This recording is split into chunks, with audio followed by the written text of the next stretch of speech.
So hey guys, welcome back to my channel. What if Naruto was the legendary lost son of Hercules the Great Warrior? Movie 2. Life was not a beautiful journey, filled with tragedies and difficulties. I have lived quite a short life, abused mentally and physically. I wanted to die many times, forced to be weak because of circumstances, but the pain drove to me to an end it all. But then one day he appeared before me, he saved me and stole away my heart. It was love at first sight. He was weak and fragile in my eyes, but his spirit was stronger than mine. I wondered who he was, and when I had the opportunity I found him again. He was lonely and in pain. I wished to help, but for some reason I couldn't. Call it fate or destiny, but the invisible hand tied didn't let me act. I had found another thing to give me courage and strive for my goal, but the constant abuse from close family got to my head. Failure, failure, a worthless trash. Those words rang inside my head constantly, and even though it was a product of my own doing, I let it get to my head and ended up believing those words.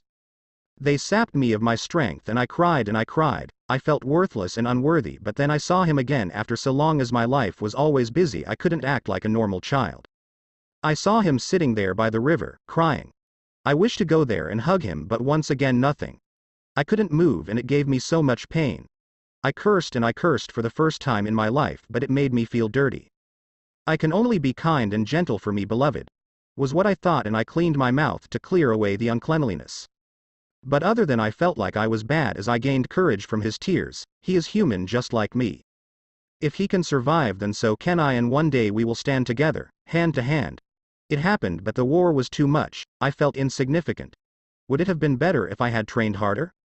No. I knew my limits, and there was no way to resist such power. Here I was living in a dream world, where all I wished for was granted. My beloved smiling at me, but I didn't feel happy as I wished to see my beloved, filled with his scars and his real genuine smile. The illusion was tempting and consuming, but I seemed to not feel it. However, I was stuck and could only wait for what happened outside. Beloved, please be careful and win like you always do. I asked for nothing more than to see him happy, and I was even fine not being the one he chose, as his happiness is what I wish for. Child, it is time for you to wake up. The world needs you. Life was a beautiful thing, that was what I believed. I was born from the wind and I loved the wind. Flying through the clear skies and the green meadows side by side with my darling, I enjoyed my life.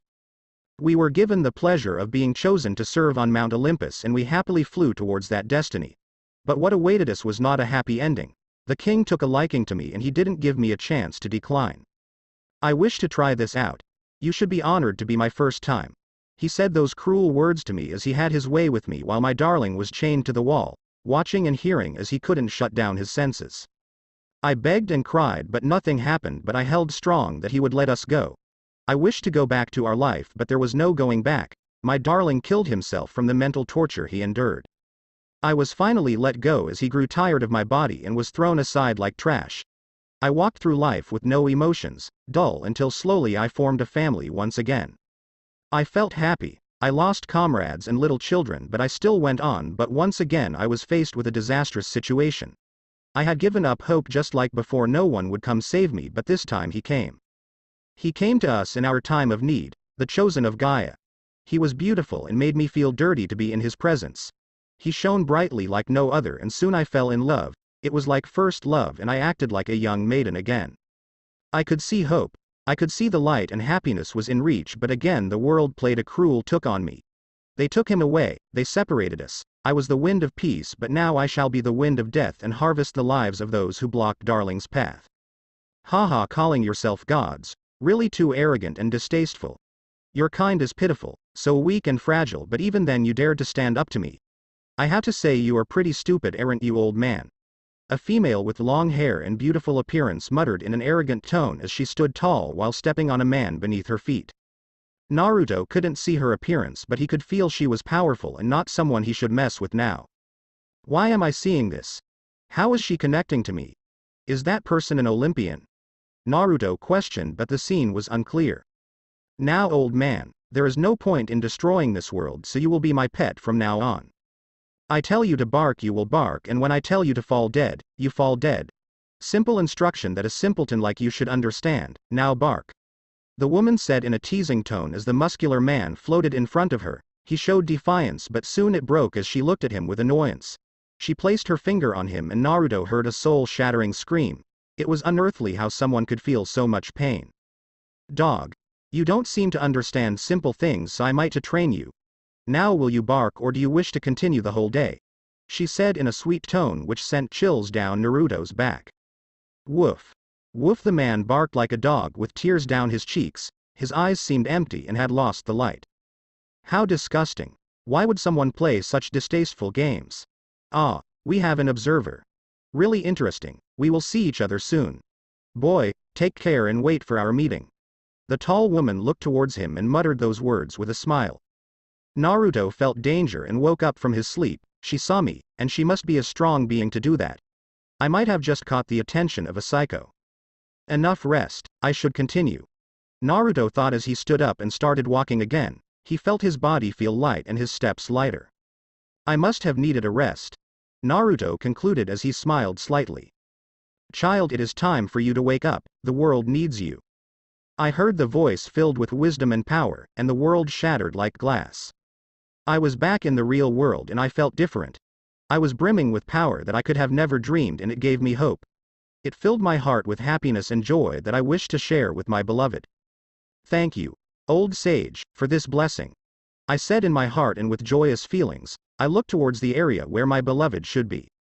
My heart dropped into the depths of darkness as I witnessed my beloved dying and even his body was lost to the world while his murderer laughed. I almost lost consciousness from the shock and then I screamed my frustration out to the world, ah.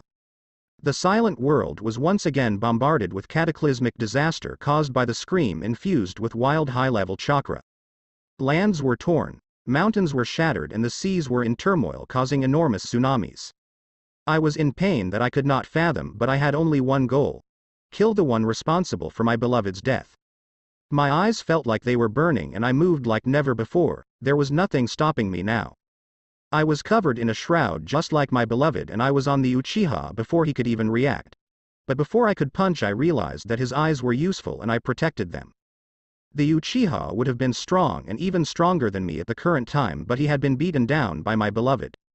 So just like that his body was erased from the enormous force contained in my fist, which caused high levels of collateral damage.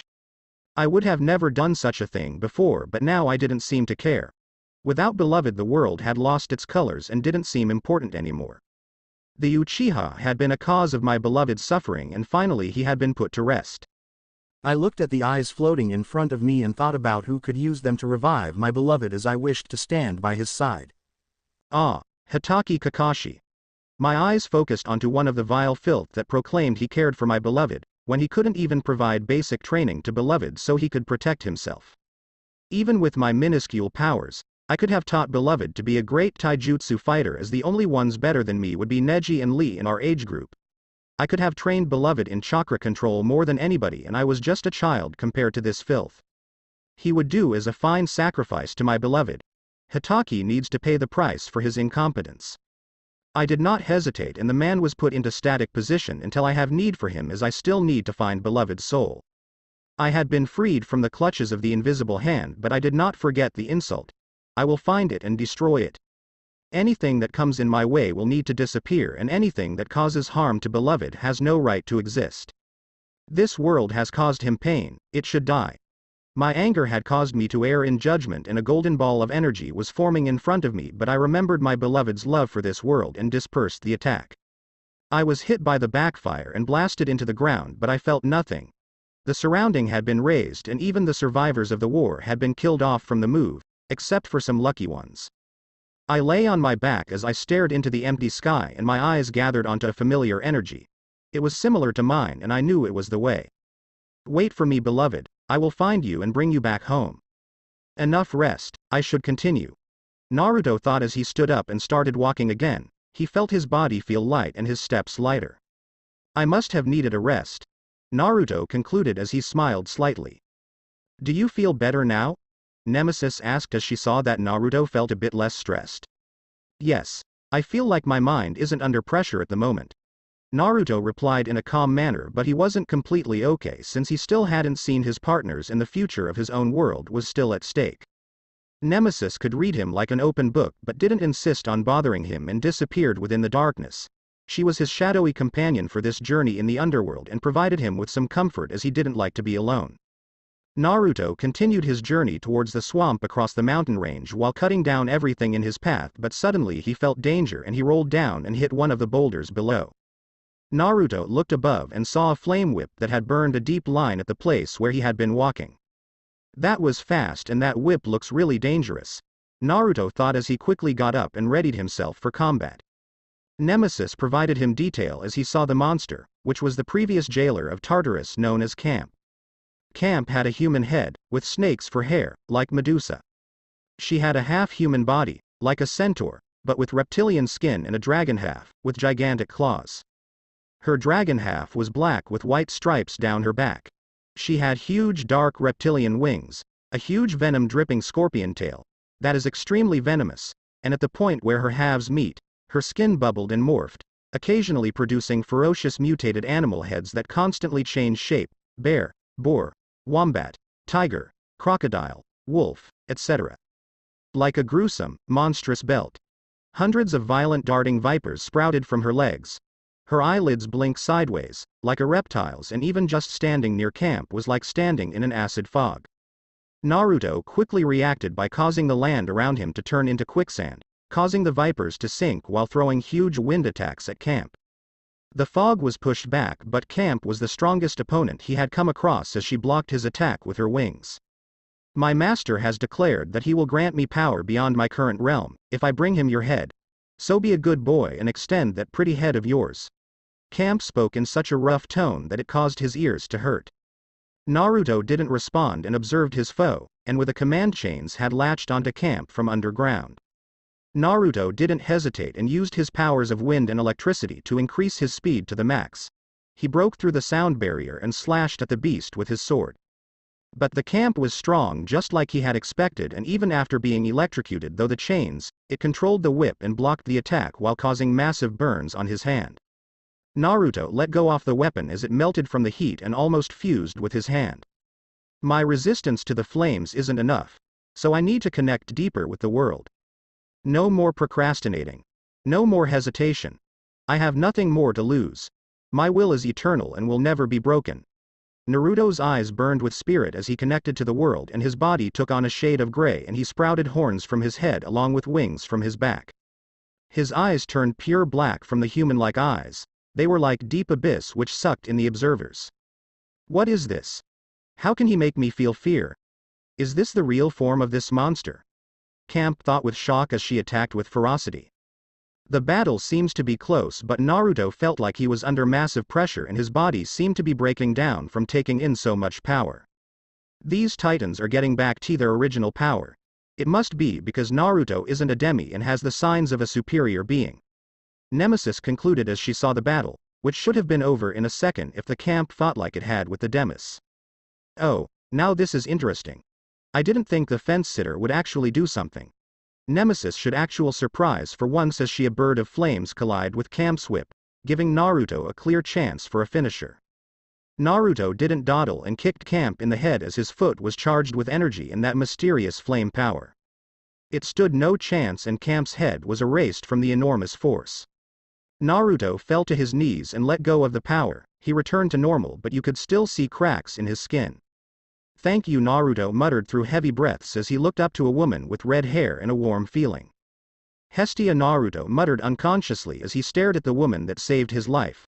He couldn't take his eyes away from her gaze as she felt so similar, like he was looking at himself. So pure and beautiful. Naruto thought as he felt her soul. Thank you, Naruto said as he got up while Hestia observed him silently. He is so pure. I have never come across a person like him, but it seems even he has started to become tainted by negative emotions. Hestia analyzed as she felt his pain and rage. It is not needed, I did what was needed. Hestia replied with a warm smile and gave off a homey feeling. Naruto nodded as he understood what she meant. I believe you are here for me, so could you talk about it quickly as I am quite busy. I need your help to subdue Zeus. He has gone mad and imprisoned everyone else. Hestia said with a sad face as she felt pain from such betrayal. You don't even ask, as I will kill him and devour his soul. Naruto replied with clenched teeth as he held back the rage within at the target for whom his hatred grew day by day for all the atrocities he had committed before and now. Hestia closed her eyes and placed her hand on his cheek. Please calm yourself and don't let rage take over. I understand that Zeus cannot be forgiven, but please do not extend it to others and give them a chance. Naruto felt a soothing energy flow through him with her touch, and he gazed at Hestia with an unwavering glare. I will decide when we get there, but know that I do not like to kill, so I am willing to give chances to people who are ready to change. Thank you, that is enough for me. Please use my power as compensation, as it is only a fragment. It shouldn't be a problem to use it. Hestia muttered in a grateful tone and smiled as she held his hand. Hestia turned into flames and integrated into his body. Naruto was surprised, since he never expected such a thing, especially not Hestia disappearing like this. Did she just give her life to me? Naruto thought as he blinked to see if he was not making a mistake and turned to Nemesis. Nemesis, what just happened? Where is she? Nemesis didn't reply as she knew what happened and let Hestia talk. Naruto, I have just mixed my power with you and am still here. This way there will be no delay and you can have all this power while also having my knowledge at your disposal. Naruto checked his body and realized that he had grown by a lot, and his body was healed completely, like he hadn't broken his bones or anything. I am happy with this assistance and will try my best to also keep my part of the deal, Naruto said as he hoped the others were smart and sane enough not to get in his way. Where will you be going now? Hestia questioned. I am heading for the underworld swamp to fight a monster there and find an ally. Naruto replied as he started walking with a shadow on his right and flames on his left shoulder.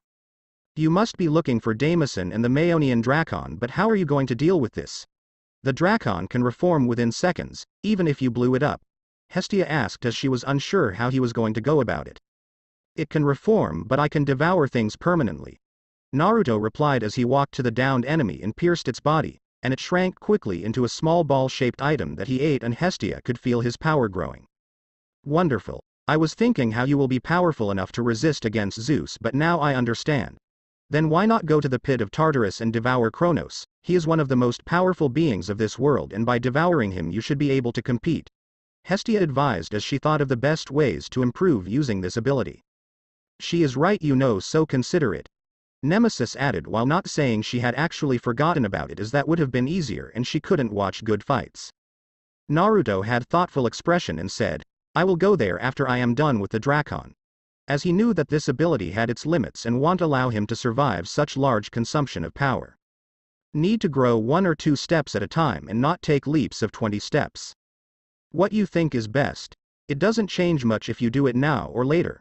Hestia accepted the answer without any issue, as she was only there to advise and not to command him. Naruto continued to jog at a comfortable pace as he dispatched the monsters that attacked him while he headed straight for his target. But soon he stopped as he looked at an unusual sight. The wind was black and everything that came across it was dying. What is that? Naruto questioned. I think it might be a new monster created by Tartarus or a mutation. Hestia provided as she looked at the scene, which was foreign as she had never come across this being. It's good that the monster is moving away, since I don't know how much trouble it would cause to me. Naruto muttered in a relieved tone as he watched the giant cloud-like being leave at high speed. As it left, Naruto continued his path and soon he entered the swamp, which was as creepy as it could get. The haunting noises and the poisonous smoke along with plants, which made it an ideal place for ghost-type beings. The trees were lifeless, but Naruto felt dark energy from them, so he let out his killer intent to subdue these monsters as they didn't seem to be in frenzy like the rest. Life was never easy, and Uzumaki Naruto could attest to that fact as he never seemed to have time to catch a break. He had just been jogging towards his destination through the swamp when he saw Ella, which made him so happy that he was shouting like a child. Ella, I am here. This way, down here. Naruto shouted at the top of his lungs at seeing his friend who had died because of his indecisiveness. Ella, who had been carrying the corpse of a giant beast, looked towards Naruto, but she wasn't seeing with the expression he had expected, and she let the burden drop. A new present for Naruto. He will be very happy to devour one so strong. Ella muttered as she analyzed Naruto like he was a monster. She isn't seeing me. Is she under control or an illusion? Naruto thought as he took a defensive stance. She has been affected by the underworld parasite, a rare species that can slowly affect its host until finally it takes over. Nemesis supplied as she was very knowledgeable on this subject. Thanks, but how do I remove it? Where is it, and is there negative consequence of removal? Naruto questioned as he jumped back from Ella's dive bomb from the air. Ella dived down like a comet. Her speed was illusionary and Naruto barely avoided the claws by an inch. He quickly pushed her with the wind, but Ella retaliated with her whip, which broke through the wind attack and coiled around his left leg. She has become really proficient in the time we separated. Naruto thought as he tried to sink Ella by manipulating the earth, but she took flight and dragged him into the air. Sorry Ella, but I need to harm you if I want to save you, Naruto muttered in a frustrated tone while his expression was filled with coldness that restrained the monstrous fury inside. While his words didn't reach Ella, she did realize the danger and tried to smash him into the giant spiky tree. Naruto raised his hand and released a beam of flames which cut Ella's right wing, causing them both to stumble into the trees. Ah, Ella will destroy you. Ella screamed in pain and rage as she landed while smashing Naruto into the ground. Naruto hit the ground without any defense as Ella electrocuted him with the whip. Millions of watts of electricity flowed through his body, causing Naruto to be paralyzed as he was unable to move his body.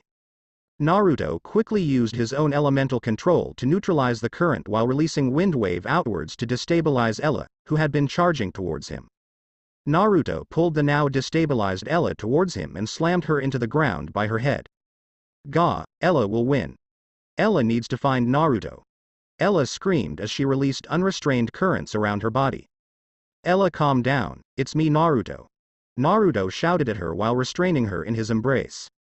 His skin was getting scratched while the current was neutralized by him. Ella, please listen to my voice. Naruto spoke into her ear while controlling the sound to infiltrate into her body and attack the parasite. Naruto found the target inside her skull and used the sound to break the fragile foe into atoms while using the wind to clear them away. Let me go. Ella screamed but then stopped when she realized that it was Naruto was the one embracing her. Naruto, she called out in a happy tone as she kissed him on his neck. Naruto smiled and all his stress went away with Ella in his arms. He felt so comfortable and didn't want to let go. I am so happy to see you all right and I am very sorry for getting you killed. Please forgive me, Naruto said in a gentle tone as he kissed her on the cheek. Ella is happy to see Naruto. There is no need to apologize. For Naruto, Ella will do anything. Naruto is all Ella needs. Never leave Ella alone. Ella feels like dying without Naruto. Ella muttered in an affectionate tone as she showered his face with kisses. Naruto was touched by her confession but also saddened as he could see the heavy reliance she had on him. She is so pure, just like a child. Do I deserve this? Yes, she is mine. Naruto thought when such a foreign thought popped in his mind. He was shocked that he could think like that. Do I want them like that? Naruto questioned his head and tried to imagine them with someone else. His soul shook and he felt absolute disgust at the thought. What's wrong, Naruto? Does it hurt? Ella questioned as she saw the expression. Hearing her words, Naruto was reminded that Ella was hurt by him, so he started healing her body. Nothing, just a bad dream. Naruto replied with a smile while hiding his thoughts that seemed to imply extreme changes in his psyche after going through all these life-changing events. I think it would be best for all of us if I do not resist those desires. Ella and Alice will go insane if I do not accept them, but what about Gia? Will she accept my feelings when I am like this? Naruto's head churned with many things that left him frustrated, but his focus came back to Ella when she started rub on him so sensually while her clothing seemed to have disappeared. Ella, what are you doing? Naruto asked in an embarrassed tone as he knew there were people watching and with his eyes not knowing where to look. Ella wants to be with Naruto, make Naruto happy. The books told Ella how to make Naruto happy. Ella replied as she pressed her chest onto his body and kissed him. Naruto could have pushed her away, but he saw Ella's eyes filled with love, insane love, and he could not deny as he didn't want to see the consequence, nor did he desire for her to leave him and go for another. I have become something people would abhor, but if the ones I care for love me, then I am willing to be anybody. Naruto thought as he responded to her kiss and slowly took the lead. It was his first, but it doesn't mean he hasn't seen it before. I didn't think I will be in such a position, nor did I think the pure Hestia would be watching a couple going at it. Nemesis commented inside Naruto's soul space where she was sitting in a forest with Hestia as they saw the scene outside. Nemesis, could you please give them privacy? It is not right to do this. Oh my, is this making you uncomfortable? But why, haven't already seen this, or is it something else? Nemesis teased as she closed the scene and made the place regain its peace. Aunt Gia will not be happy with this, but it seems she will have to accept these lower life forms, if she wants Naruto to be happy. Though I wonder what he would feel when he knows about what happened when he was asleep. Aunt Gia is really proactive when she wants to be. Nemesis thought with a smile as she tried to predict how this show will end. Hestia on other hand didn't understand what Nemesis meant, but she felt happy for Naruto as he received so much love from his partner. May this happiness last forever. So boring, it would have been so much better if he didn't know how to find or kill such tiny targets. A woman wearing white clothing muttered as she sat on her throne. I went to the trouble of making her stronger, but no payoff. Never mind, it just means this worm is really capable, unlike my slave. I wonder how the battle between these mongrels will go. Hopefully it will be interesting. The woman talked to herself in a sadistic tone as she stood up and walked towards the door. Another rebellion to handle and more mortal worms to crush. The woman thought as she headed for a planet under jurisdiction that needed to be cleansed. I think there is something wrong with these gifts we have gotten from our parents. Leo muttered quietly as he sat with Piper away from Jason, who had gone off with his sister for family talk. Piper looked down with a hesitant expression and looked up. I agree. I didn't want to think it was true, but Jason has gone crazy and I saw him talking to himself like he had gone insane. He seems to be slipping into a daze recently. I believe it might be because of his overuse of the item. We should have given them back to that person. Leo muttered as he drew on the ground some complex machinery while avoiding calling Naruto's name as it could have negative consequences. What should we do now? Do we get rid of them? I would agree with that, but I don't think it's possible to get rid of them with our own power anymore. The ring on my hand has fused to my skin.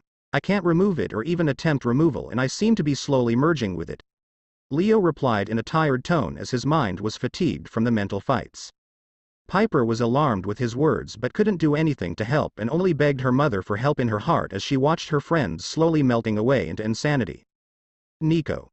In the darkness of the night, where lights should have illuminated the path, Nico walked with a confident pace.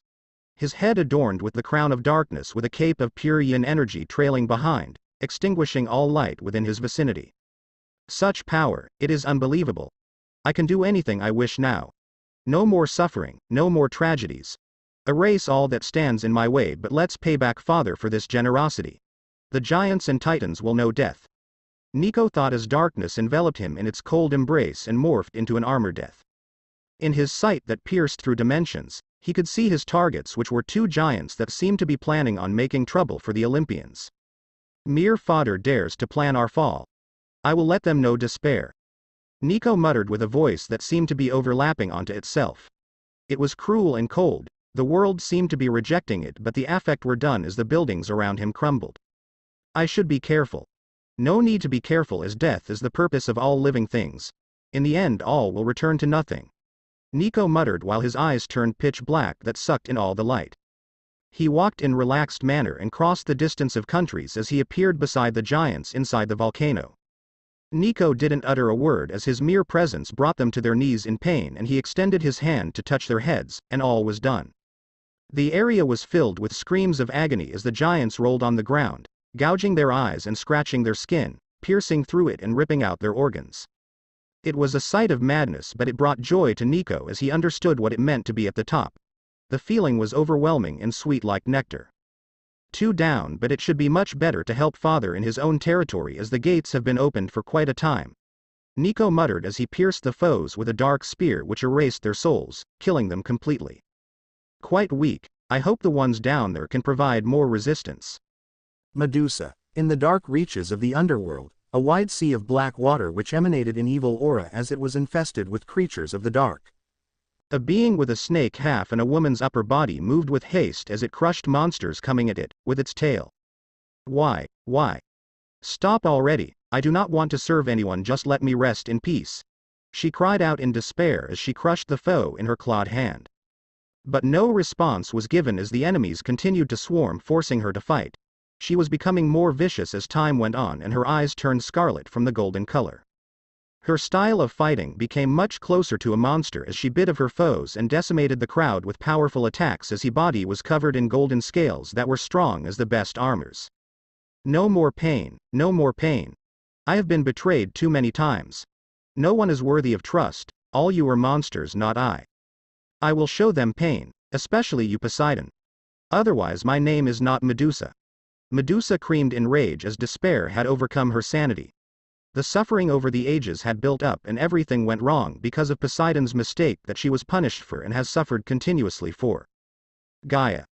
I hope Naruto is doing well. If not, I will not stop before I erase everything again, and even if I have to fight father. He has to come back whole for us.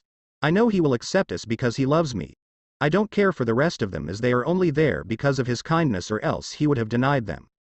It truly is annoying, but they are lucky that they have brain problems or I would have asked him to let them go. Gaia mused as she sat on her seat inside the green, her home dimension. They should have been able to affect Naruto. It must be them. I remember she visited this world while I was imprisoned. We might need help if she is involved. Gaia thought as she went through everything that happened since Naruto arrived and decided to call her sister for assistance. She dispersed into energy as she traveled through the void heading for the realm of night. Zeus. Thank you for giving me an interesting show to watch. Zeus muttered as he looked upon a downed Poseidon who was amidst the corpses of his army. How? Poseidon questioned with difficulty as he gazed upon his brother with absolute horror. How, you ask? Isn't that easy to understand? I trained and learned new things unlike useless bugs like you. You could have been so much stronger if you just knew how to actually learn. Did watching over the mortals not make you understand such a notion? Zeus replied as he held him by the throat. Who am I kidding? A retarded child like you could never understand the complexities of the universe and caged yourself inside your safe zone. Zeus teased in an arrogant tone as he squeezed, and Poseidon didn't have any strength to resist as his body exploded from the force applied, and all his existence was gathered on Zeus' hand. If he hadn't been stupid enough to fight, then I wouldn't have killed him. So sad. Zeus thought with a smile as he looked at his prize and chuckled. His goal was coming closer and soon he will be powerful. Naruto woke up from his slumber and realized that he was being hugged by a very naked Ella. But unlike before, Naruto didn't feel embarrassment as he had explored Ella's body the day before with care. He felt kind of happy and relieved. The experience was something more than physical pleasure for him and he couldn't explain with his limited vocabulary. It was just fulfilling for the soul and the memory brought a smile to his face. Naruto kissed Ella on the nose before getting up and saw that he was naked as well. I guess I understand why Master Jiraiya did this along the journey. The stress must have gotten to him. Naruto thought as he stretched his body and meditated. After so long, he was feeling adventurous and decided that he should face the wrath of nature. I am the sage and the nature is a part of me. I am a part of nature, so it shall deny me no more. Naruto focused on those words and dived in with a string desire for domination. The world of black behind the closed eyes changed suddenly and Naruto was falling into a place where the only thing he could see was the color green filled with streaks of red and black. Naruto tried to adjust himself and fly properly, but the force interfered with him, and all he could do was fall. The deeper he went, Naruto felt his mind being pulled in different directions. His soul seemed to be fragmenting. The pain was intense, but it was nothing he had not endured before, and any pain, other emotional pain, was something he could endure. Why do you care for these beings? They have only caused you pain. You have seen what they do and yet still protect. Destroy them as they do not belong in this cycle of life. All they do is cause havoc and disturbance for other beings. You are one of us, so do not deny these desires. Naruto heard voices from everywhere. They all had different tones. Some were childish, feminine or innocent and many more, but all had one thing in common. They called for humanity's destruction and resonated with his soul. Naruto could feel his soul being corrupted and resisted with all his might as all this went against his principles. I will not yield. I am not one of you, I am your master. Naruto screamed as he broke off the restraint on his soul. With his words the world seemed to go silent, and it stayed that way for some moments before it became too noisy to tell who was speaking or what was said. Silence. A shout broke through the noise and all was quiet. You wish to conquer us? Are you sure that is what you desire? This cannot be taken back and there is no second chance anymore. The voice said in a neutral tone. I am serious, so come at me. Naruto replied confidently as he was gaining his usual exuberance. Then let the test begin. The voice said as Naruto landed on flat ground which extended beyond what he could see, and in front of him opened a gate. Defeat the servants and gain the right to command nature. Naruto saw 6 beings walk out of the gate. A being of water, earth, Fire, wind, light and darkness. I can do this. I just need to win. Naruto was confident as he didn't feel the overpowering presence and could see that the fight was about skill and control, not about power. The elements started to shift and before his eyes, they turned into his form.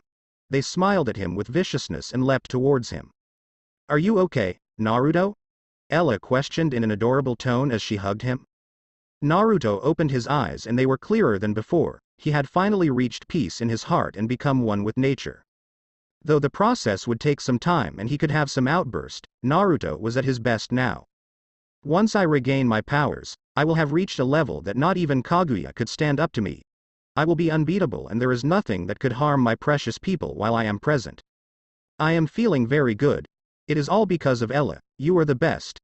Naruto replied in a gentle and happy tone as he kissed her cheeks, causing Ella to giggle in joy at the compliment. What happened? Hestia asked curiously as she felt the change in Naruto's body. He was like a fountain of power which kept on pouring. He has taken the test of nature and passed it. Nemesis replied, and unlike before she was feeling speechless. He had just done something impossible. Did Aunt Gaia let him pass? No, that should be possible. She cannot allow anyone to pass just like I can't let anyone pass the test of justice. Nemesis thought as she looked into the void, but she couldn't tell how he did it.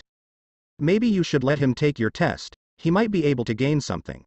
Nemesis said in a teasing tone. She couldn't allow Naruto to enter her test zone as unlike nature where Naruto had some connection, her test would drive him crazy from the mental dilemmas which he was not ready to face.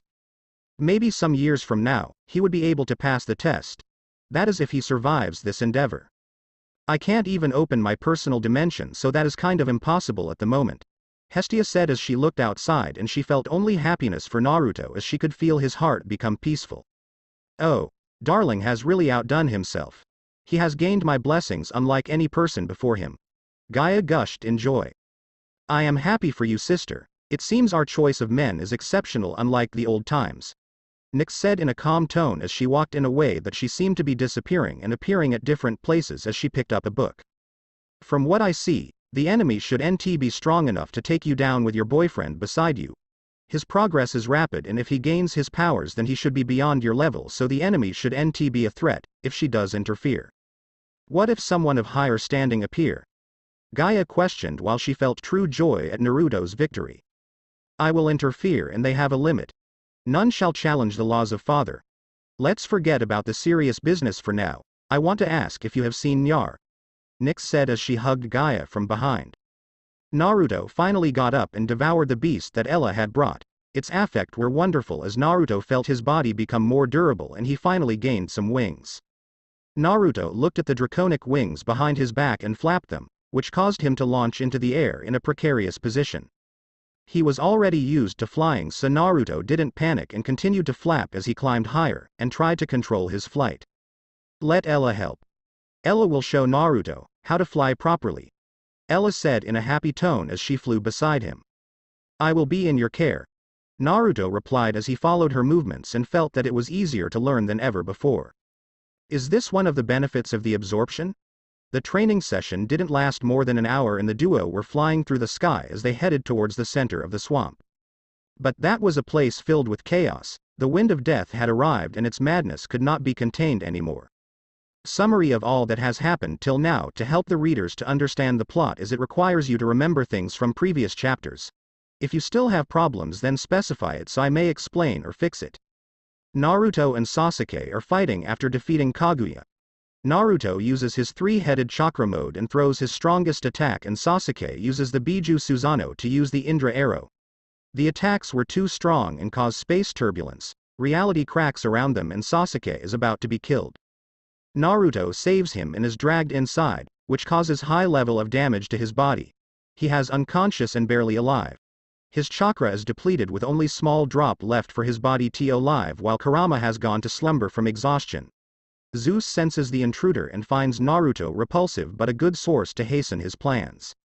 Zeus uses mysterious methods to split Naruto's power and creates artifacts which he gives to the most talented Demus to help him harvest the power in a proper manner and with the best results.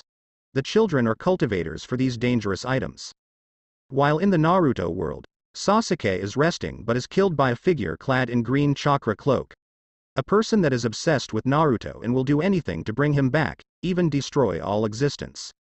Naruto died from the act and is saved by Gaia. She heals his weakened soul in her personal dimension called the Green.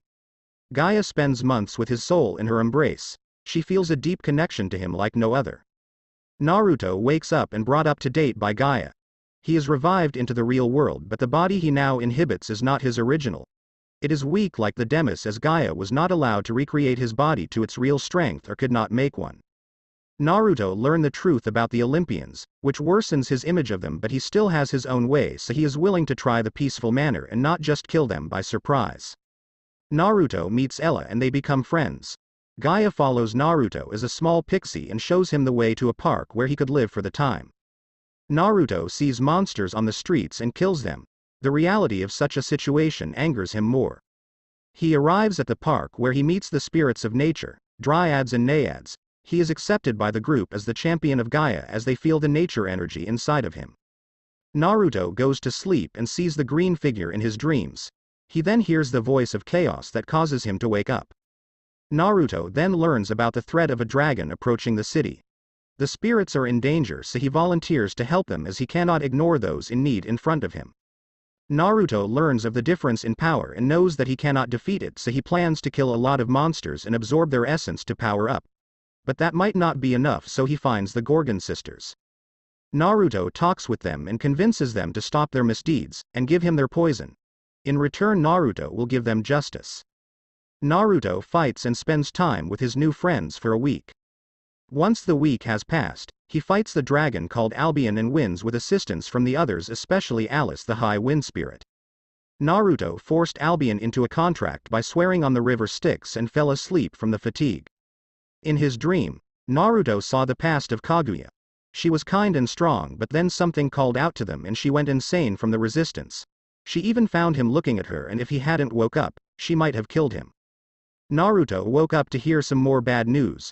More dragons will be on the way. The team of Gaia, Naruto, Alice and Albion left the park but still ended up fighting the dragons. The team defeated them and arrived near Camp Half-Blood, where Naruto saw the situation inside and talked with spirits in this place. While all this was going on, Ella had gotten close to Naruto and Naruto had felt attraction to Gaia. Naruto had lost his second kiss to Ella as she demanded it as her reward for the fight against Albion. Naruto tried to connect with the world and found himself losing grip on reality as it commanded destruction. It worsened his situation as he was unable to use nature to power up. Naruto was not feeling his usual self anymore as too many negative events had taken place, but even then he tried to follow his heart. He helped the Demis against the giant and saved Piper's father. Naruto asked Jason to return his necklace, but Jason received a command from Zeus and acted like Naruto was a vile monster. A battle took place and Naruto managed to cut down Jason's arm with difficulty as his own power was empowering Jason to such strengths that he had gone insane. But Jason wasn't alone. Leo also had an artifact, and then the hunters joined the fray. Naruto's team was killed and he also died while roaring rage. He used the power of nature and divided the city in half from a single move. Countless lives were lost that day, but Zeus only laughed in joy at the success of his plans. Zeus had used mysterious methods to seal his opposition in their own realms. Aphrodite, Hestia, and Hades were locked up while Poseidon was preparing to go to war with Zeus. Zeus showed signs of insanity and absolute rage as he sat on his throne and looked at a sign which designated the world as a sector, which meant it was under someone's control. Zeus knew the person and hated them with passion. Naruto woke up in the underworld enraged, cried out in despair at the unfairness. He hardened his heart and decided that he will kill anything that came in his way. He came across hordes of monsters walking towards a direction, so he decided to climb to higher ground. He came across Nemesis, who gave him information and a way to grow. Naruto decided to travel to the underworld swamp to find the giant who will be his ally. On the other hand, Ella had gone through a transformation and become truly powerful. The only thing in her mind was Naruto, and she destroyed anything that came in her way. Alice was mind broken once again as she experienced a tragedy. The winds of the underworld transformed her into the wind of death and she rampaged trying to find her love. Naruto took a break on the mountain and witnessed Zeus getting beat up by a woman, and made to bark like a dog. Naruto continued his journey and fought a monster, which he destroyed with the help of Hestia's fragment. Naruto learned new things about Zeus so that he would be ready for any response by him. Naruto then came across Ella, who saw him as a monster as she was being influenced by an external power. Naruto defeated her and destroyed the parasite, freeing her of the control. Naruto and Ella slept with each other as Naruto accepted her love. When he woke up, Naruto felt a lot better and decided to test the wrath of nature. He drove into the world and found himself in the testing ground. He took the test and passed, gaining power that was limitless, but it came at a price. He was still not stable and it enticed him to become one, let his physical form go. While in the upper world, Nico had gone crazy with power as he had received an enormous boost by the crown of darkness made by the yin energy, which was literally yin Kurama. It was not a power such a weak being should possess, but even then Kurama had not woken up. Something was up. Where did Zeus gain such abilities? Nico murdered the giants that were threatening Olympus and decided it was time to visit the underworld to help Hades clean his home. On other hand, Zeus killed Poseidon with ease and the essence of his brother was transferred to the artifact in Perseus' possession. In the depths of the swamp of the underworld was a simple giant hut. It stood out in the gloom of the swamp and attracted attention, but the owner of house was someone none would like to encounter. The owner of the house was a red giant that was supposed to oppose Ares, but here he was cursed to be jailed in Tartarus and fight an immortal foe. He was known as Daemon, bane of Ares. Daemon was cutting some trees when he heard the flapping of wings and turned around to look. He found Naruto and Ella heading for him, which alarmed him since all monsters he met were either scared of him or wanted to kill him. A special type of harpy and some unknown monster. What do they want? Daemon thought as he picked up his Dracon bone lance. Daemon didn't attack as he was confident in his power and didn't feel killing intent from the duo. I am happy that you didn't attack, Daemon. My name is Naruto and I am here to help you, Naruto said in a friendly tone as he landed gracefully with Ella. Ella stared at Daemon in an unfriendly manner and did not give off any warm intentions. She turned to Naruto and smiled, and stood beside him. An insane harpy stuck to some unknown monster. What are you? Help me, how? Daemon questioned as he eyed them wariness. I am the champion of Gaia and I can end your immortal foe. Naruto replied as he blasted Daemon with the aura of nature. It was intense and Daemon had to collect himself so that he want bow. What presence? I can't believe anyone would have such power over nature other than Gaia. But should I accept this offer? What do you want? I want you to help me get out. There are titans guarding the gates and I don't think I have enough power to handle both of them. Naruto said honestly as lying was pointless. Daemon looked at him in silence as he went through his options. He was a peaceful person and didn't like conflict, but he knew what was happening now will lead to conflict later. What do you plan to do? Are you helping the Olympians? No. I plan to kill them all and bring peace to this world. They have had their run and it is time for them to die. Naruto replied in a serious tone. Why should I trust you? Maybe you will do the same. Isn't it better than what has happened till now? At least you know that I am supported by Gaia, so I am most likely good, but what good have the Olympians done? If you want I will share my experience with you. Naruto said as he needed Daemon, and Daemon wasn't a threat but a person he could trust. Ella was feeling annoyed by the giant's refusal and would have attacked him if Naruto wasn't beside her, but that didn't mean she couldn't show her disapproval. Ella would skin you alive if you make Naruto sad. Ella glared at Daemon, who decided not to look at her. Daemon was surprised at his words as no one would allow someone else to go through their memories so easily. Does he trust me so much or is he confident in his powers? I will decide once you show me. With his words ended, Daemon found Naruto's palm in his face. So fast. With that thought Daemon was paralyzed as he went through selective events of Naruto's life as Naruto didn't have time to spend with him. Daemon saw the events flashed by and even the feelings Naruto had when those events took place were experienced by him. He is a lot like me. Does not like to kill and just wants peace but forced by circumstances. From what I see he hasn't done anything evil even when the world pushed him towards such acts. Daemon digested the information and decided after some time. I will help you, but if you do anything I don't support then we are enemies. Daemon said as he opened his eyes. No problem. I would prefer that as it will remind me if I lost my path or not. Naruto replied with a smile as he was happy at the response and he was honest with his words since he did consider the threat of losing control.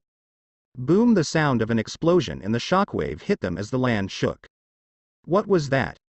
Damison was surprised as such an unexpected thing happened and looked towards the location where his immortal foe resided. I can feel three forces in combat, Naruto commented as he took flight. I will look into it.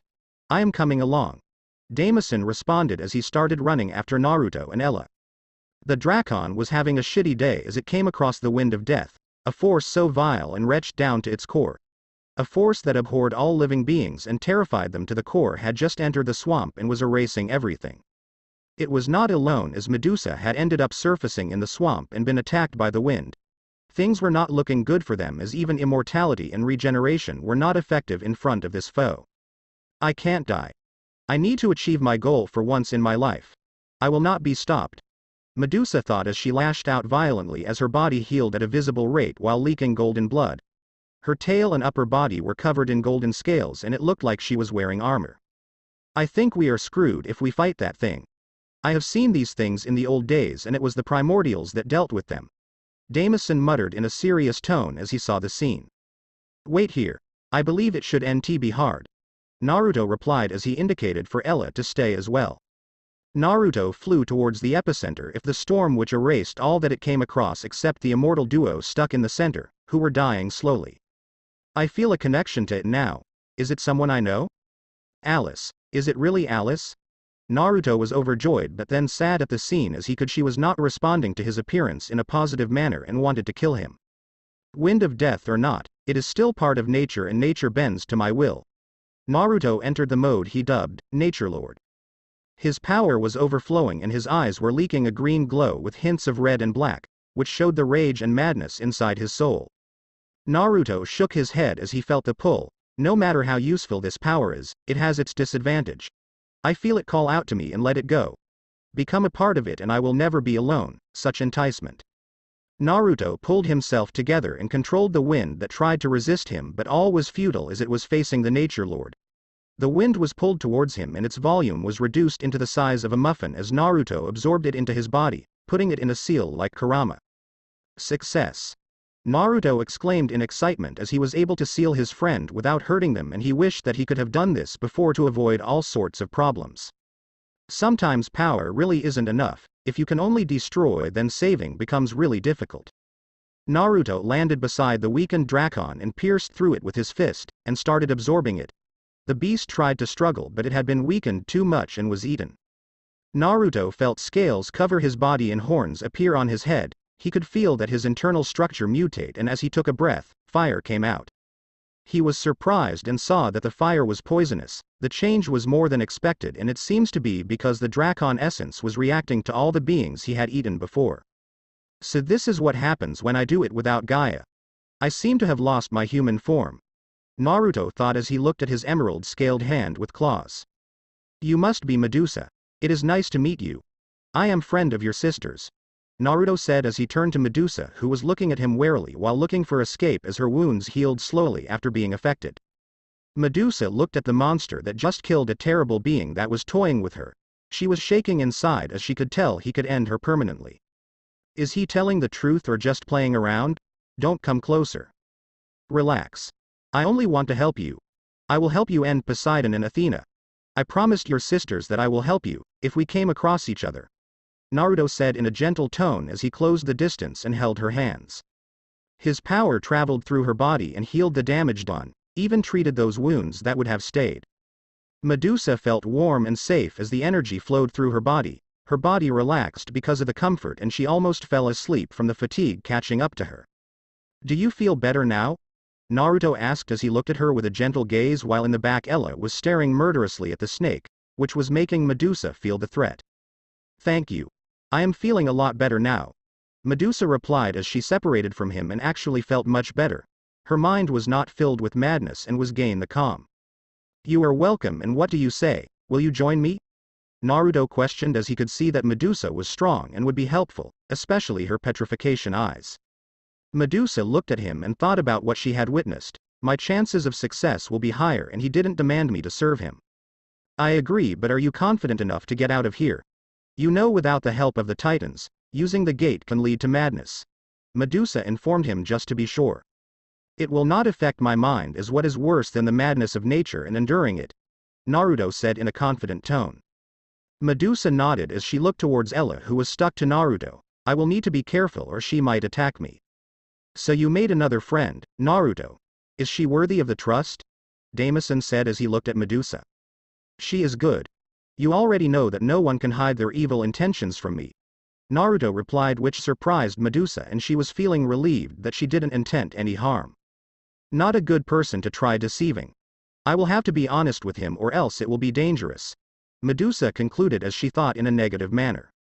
What will you do to me when the enemies are killed? Medusa decided to ask the question that was bothering her. I will cure you of your curse and ask you to not harm innocents or else I will have to kill you, Naruto replied nonchalantly. Medusa nodded with relief as it wasn't anything difficult. It wasn't like she enjoyed killing or something. It was just a means of lashing out to the world for cursing her with such a fate. Naruto walked inside the space filled with nature. It was the new soul space. It even had spirits of the monsters that had become part of him.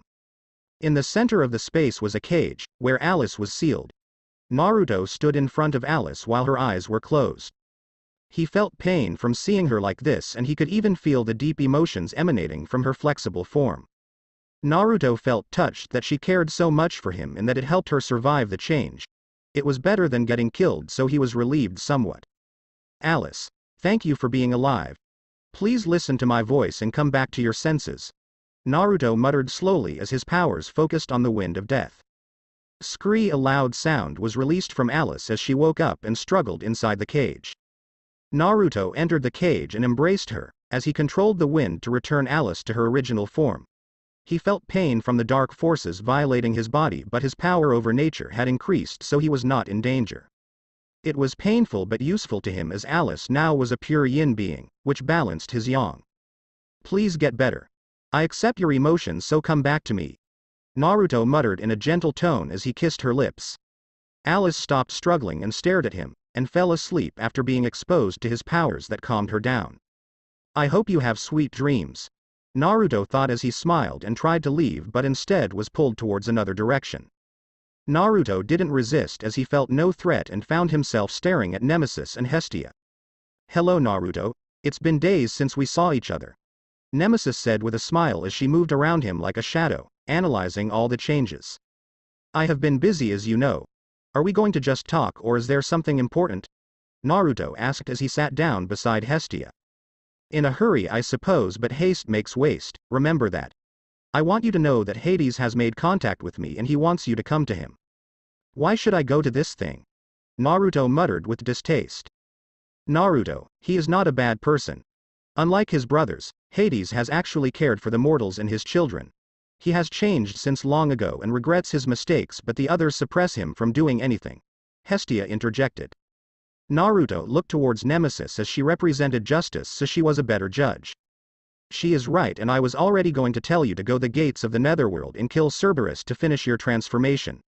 Nemesis responded with a chuckle as she saw how much trust Naruto put in her. It was a first, as most people ignored her warnings. What does that mean? Naruto inquired while he took in the fact that Hades was actually a different person from what he knew. You need a little bit more to ensure your win against the Titans. They will be at their full strength against you, so now the chance of winning isn't 100%. Also, getting the abilities of Cerberus is good for you. Naruto thought for a while as he played around with teacup in his hands and drank it up. He got up and nodded. Thanks for the advice, I will do it. Guide me. Outside the hut, the group sat down to discuss their action plan. Are you sure you can take on Hyperion? Medusa questioned as Naruto said he will take Hyperion while they will take on Krios. Yes, I am sure, but just to be sure and to avoid any complications we will visit Hades, Naruto replied in a confident tone. He felt a bit uncomfortable with his new body. It could have been worse, but thankfully he could make the wings disappear. Damison and Medusa looked at him to see if he will change his mind. Okay, but why go to Hades? Thought you hated them. I hate those who have harmed me and my loved ones. I always give a chance to people who desire change, and Hades has changed, so it is better for him to live, Naruto responded to Damison's query. He still has the core of his personality, Damison thought, and this fact brought relief to him as he didn't wish to see such a pure person turn mad. I hope I am not disturbing you gentlemen, but I wish for some entertainment. Nico muttered in an arrogant tone as he walked through the shadows towards the two titans. The titans were shocked at the sight of a demi goading them. Is he crazy? Krios muttered, doesn't matter, deal with him. Stop. Hyperion said nonchalantly when he felt the unrestrained power flow from Nico as it ate away at existence. Krios was about to attack him when he felt the danger and jumped back while a dark spike appeared in the place he had stood. What are you? You are not a demi, not one of us are them. Hyperion demanded as flames covered him and spread like wildfire towards Nico. Your death, Nico responded with a chuckle as he unleashed the darkness, a wave towards the foes which covered the flames and went towards them without trouble. The Titans were arrogant but not stupid, and they realized this was a threat that needed both their attention. Hyperion and Krios used their power over light to stop the attack, which caused a hole in the wave. Hyperion utilized this opportunity and used his light speed to move towards Nico. Die! Hyperion exclaimed as his flame-clad fist went towards Nico, but unlike what he had expected, the attack didn't succeed. The darkness reacted to his movement, and from Nico's body countless spikes of darkness were released that harmed Hyperion even though he tired to dodge. Hyperion looked at the wound and saw that he was not healing. What kind of abomination are you? Brother, it seems this stinking hole is making him stronger. Krios commented about Tartarus strengthening Nico. You fool.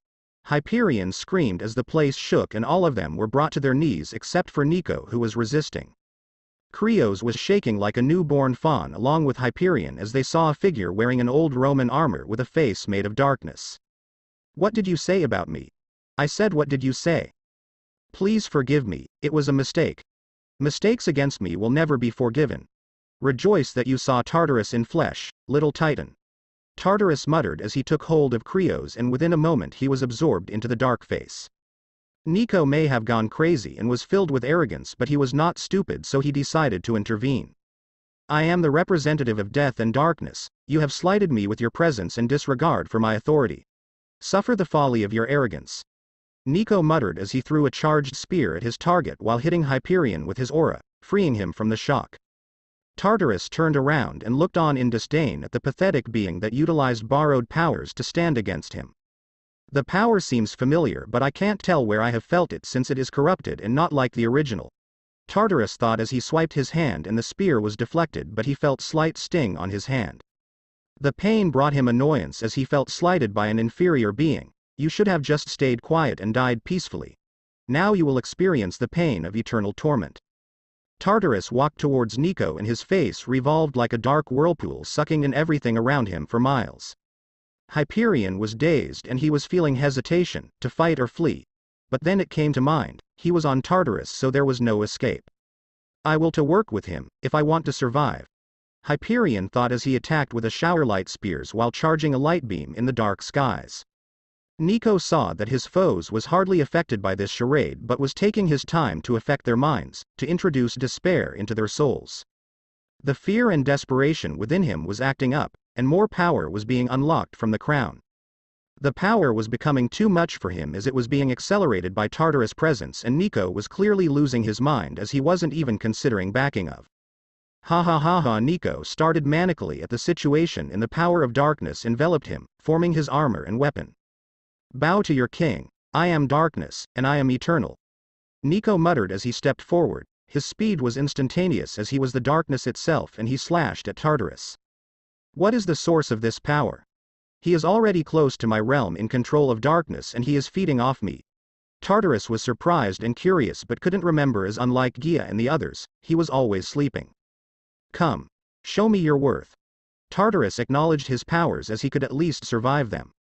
Nico's sword was blocked by his arm, but the sword was malleable and it extended as countless spikes, hitting Tartarus.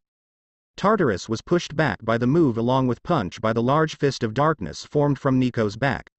Before he could gather his bearings, Tartarus was hit by the skybeam, which lasted for several seconds and destroyed the land where it hit. The attack caused a large pit and Tartarus floated without any harm. That was an interesting move.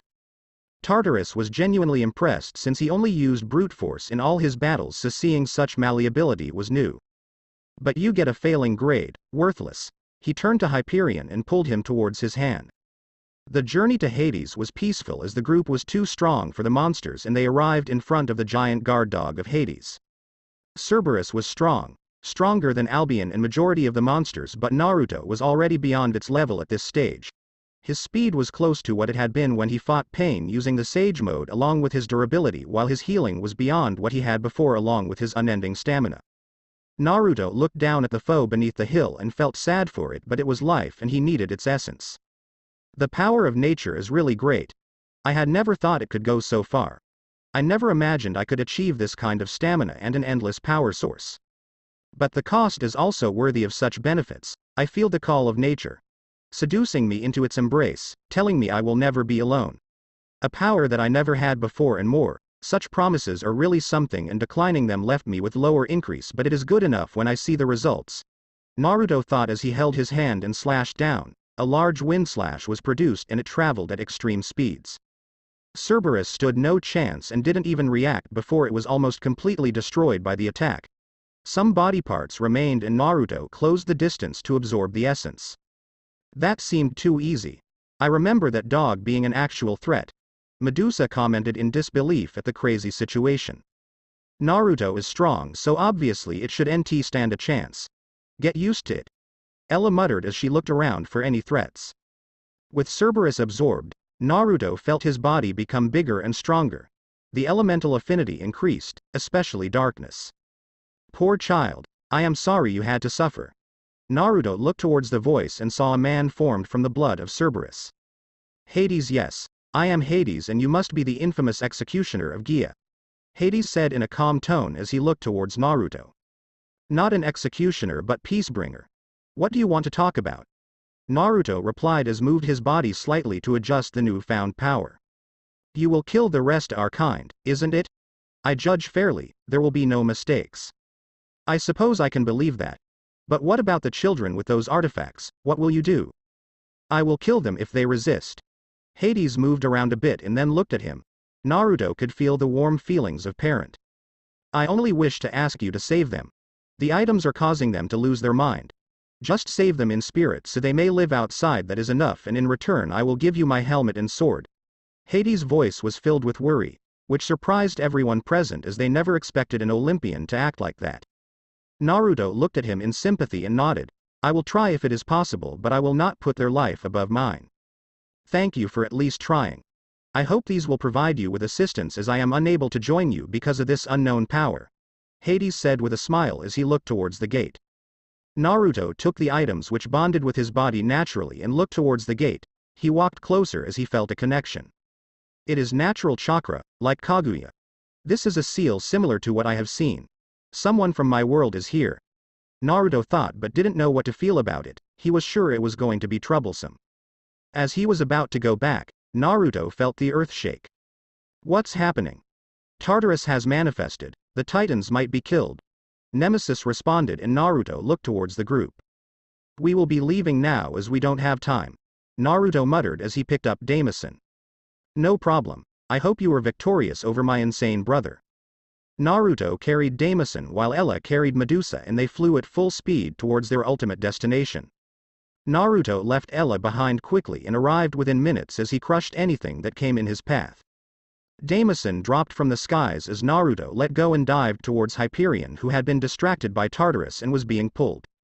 With the sword of Hades, Naruto pierced Hyperion's skull and blasted him with concentrated nature energy. Hyperion had already received a parasitic attack by Nico and Naruto's attack resonated with it, making it more effective. Naruto was fully transformed using his Sage mode enhanced with the power of Yin by wearing the helmet and handling the blade. It was a clean shot and Hyperion was killed instantly, absorbed by Naruto slowly as the essence was large. Who are you? Tartarus questioned as he never saw this being but felt the traces of Gia over him. Are you another child of Gia? Tartarus muttered in chilling tone. No being liked it when its partner bore children for another person. No, I am the Gia's chosen. Will you retreat or will you fight me, Tartarus? Naruto asked as his eyes were attracted to the crown over Nico's head. Kurama Naruto could almost feel tears coming to his eyes, but he held himself strong in front of enemies. So you are Gia's messenger in this age. Prove it to me and I will go back. Naruto nodded and released the power within. It affected the landscape and caused fauna to pop up on this dead land. Impressive, you must have passed the test. A strong soul with strong convictions, she made a good choice. I will leave as you have proven yourself worthy, but next time be careful how you talk to me. I am your superior. Tartarus muttered as he had closed the distance and pushed Naruto down to his knees by pushing his shoulders. Naruto felt the pain and the pull over his soul. He decided not to look up as his face was marred with anger. Tartarus chuckled and left like silent warning, leaving Daemon, Naruto and Nico. Child of Hades, we hope you are fine and will consider relinquishing that crown. It belongs to my friend over there, Daemon said as he looked at Nico. Nico analyzed the duo and looked at them in disdain and hate. It is mine. It is the crown of the king. How dare you demand it? Nico replied, and dark bullets were sent towards the duo. Daemon destroyed them with his weapon but felt it difficult to move forward while Naruto blocked them with his darkness shield. I hope you will listen to me. Your father is worried for you. Let go of the crown. Naruto muttered as he stood up but received nothing but derision in kind. I tried Hades, now only the outcome will decide whether he lives or not. Naruto thought as he rushed forth while deflecting the attacks with his shield or cutting them down with his sword. The land beneath Nico became unstable and slippery while the wind provided more resistance, causing him difficulty. Naruto didn't attack with long-range attacks and decided to just attack with focused close shots. His blade shone with dark green glint and he stabbed Nico in the leg, cutting of his left foot as he dodged the attack and appeared in a different location. Ah, you dare sully the king. I will murder you.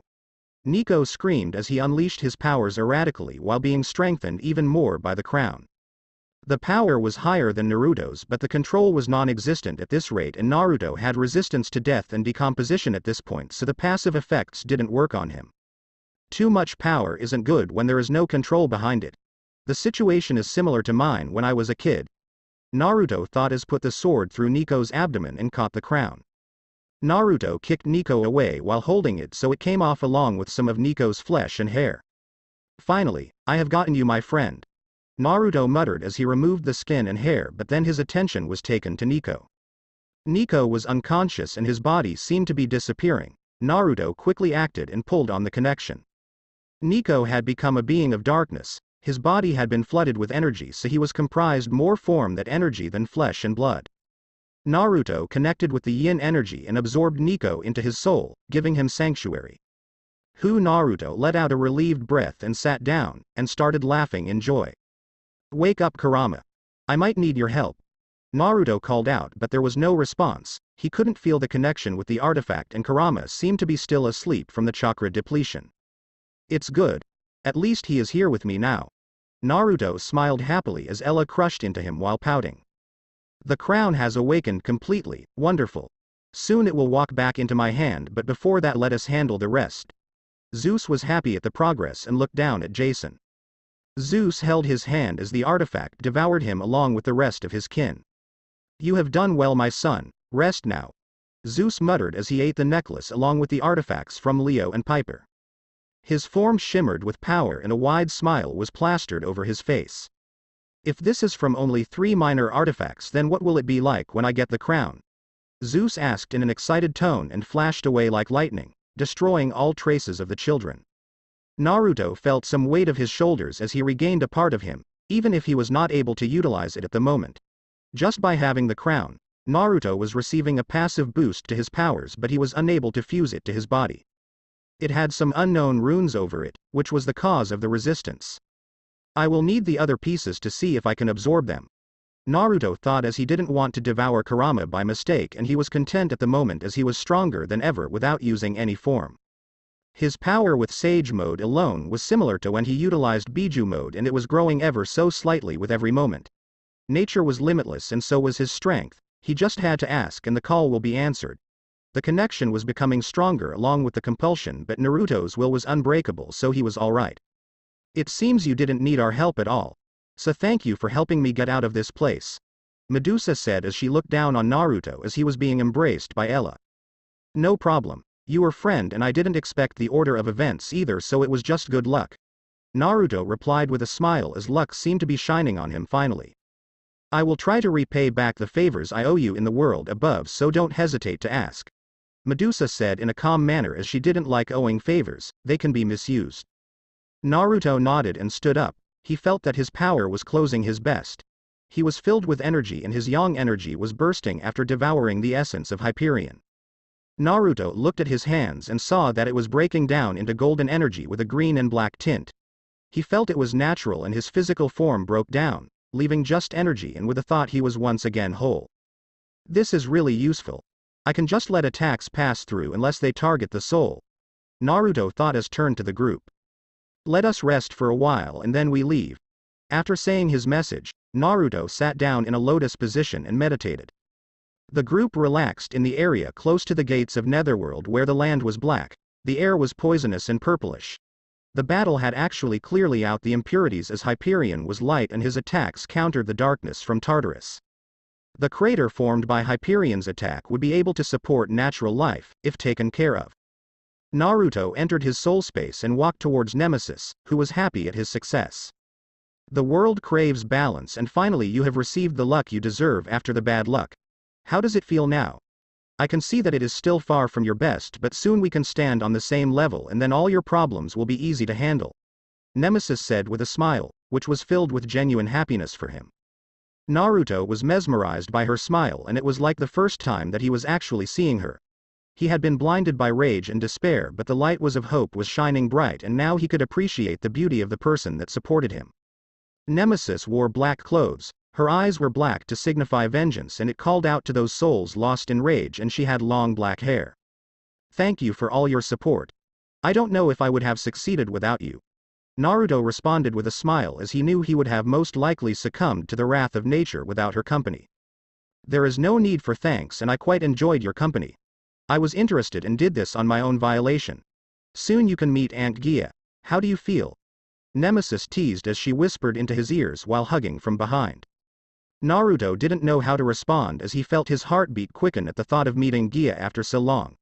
The separation of less than a month had felt like a lifetime and he had felt loneliness like no other, and it made him understand his own desires. I love her. I love her more than a friend. I want her to be mine. Naruto felt those thoughts pop one after another and he couldn't help but smile as he couldn't wait to talk to her again and feel her presence without this darkness. Ho ho. What do we have here? You are bursting with love for Aunt Gia. Did she steal your heart? Nemesis laughed at the sight as she saw him smile. She was happy for Gia but she felt a tinge within her soul at the thought of leaving his sight. Have I become attracted to him? We have only been together for weeks. Nemesis questioned but she had already seen everything about Naruto and felt what he felt, his soul resonated with her domain. She was the bringer of vengeance and justice, and he craved for peace and justice in this corrupted world while never dropping to their level. I love Gia more than I have ever loved anyone. She is truly the one for me. She has saved me from the loneliness I would have felt in this world and guided me when she could have left me dead. Naruto replied in a dazed tone and the images Gia then mixed with Nemesis and Ella along with Alice.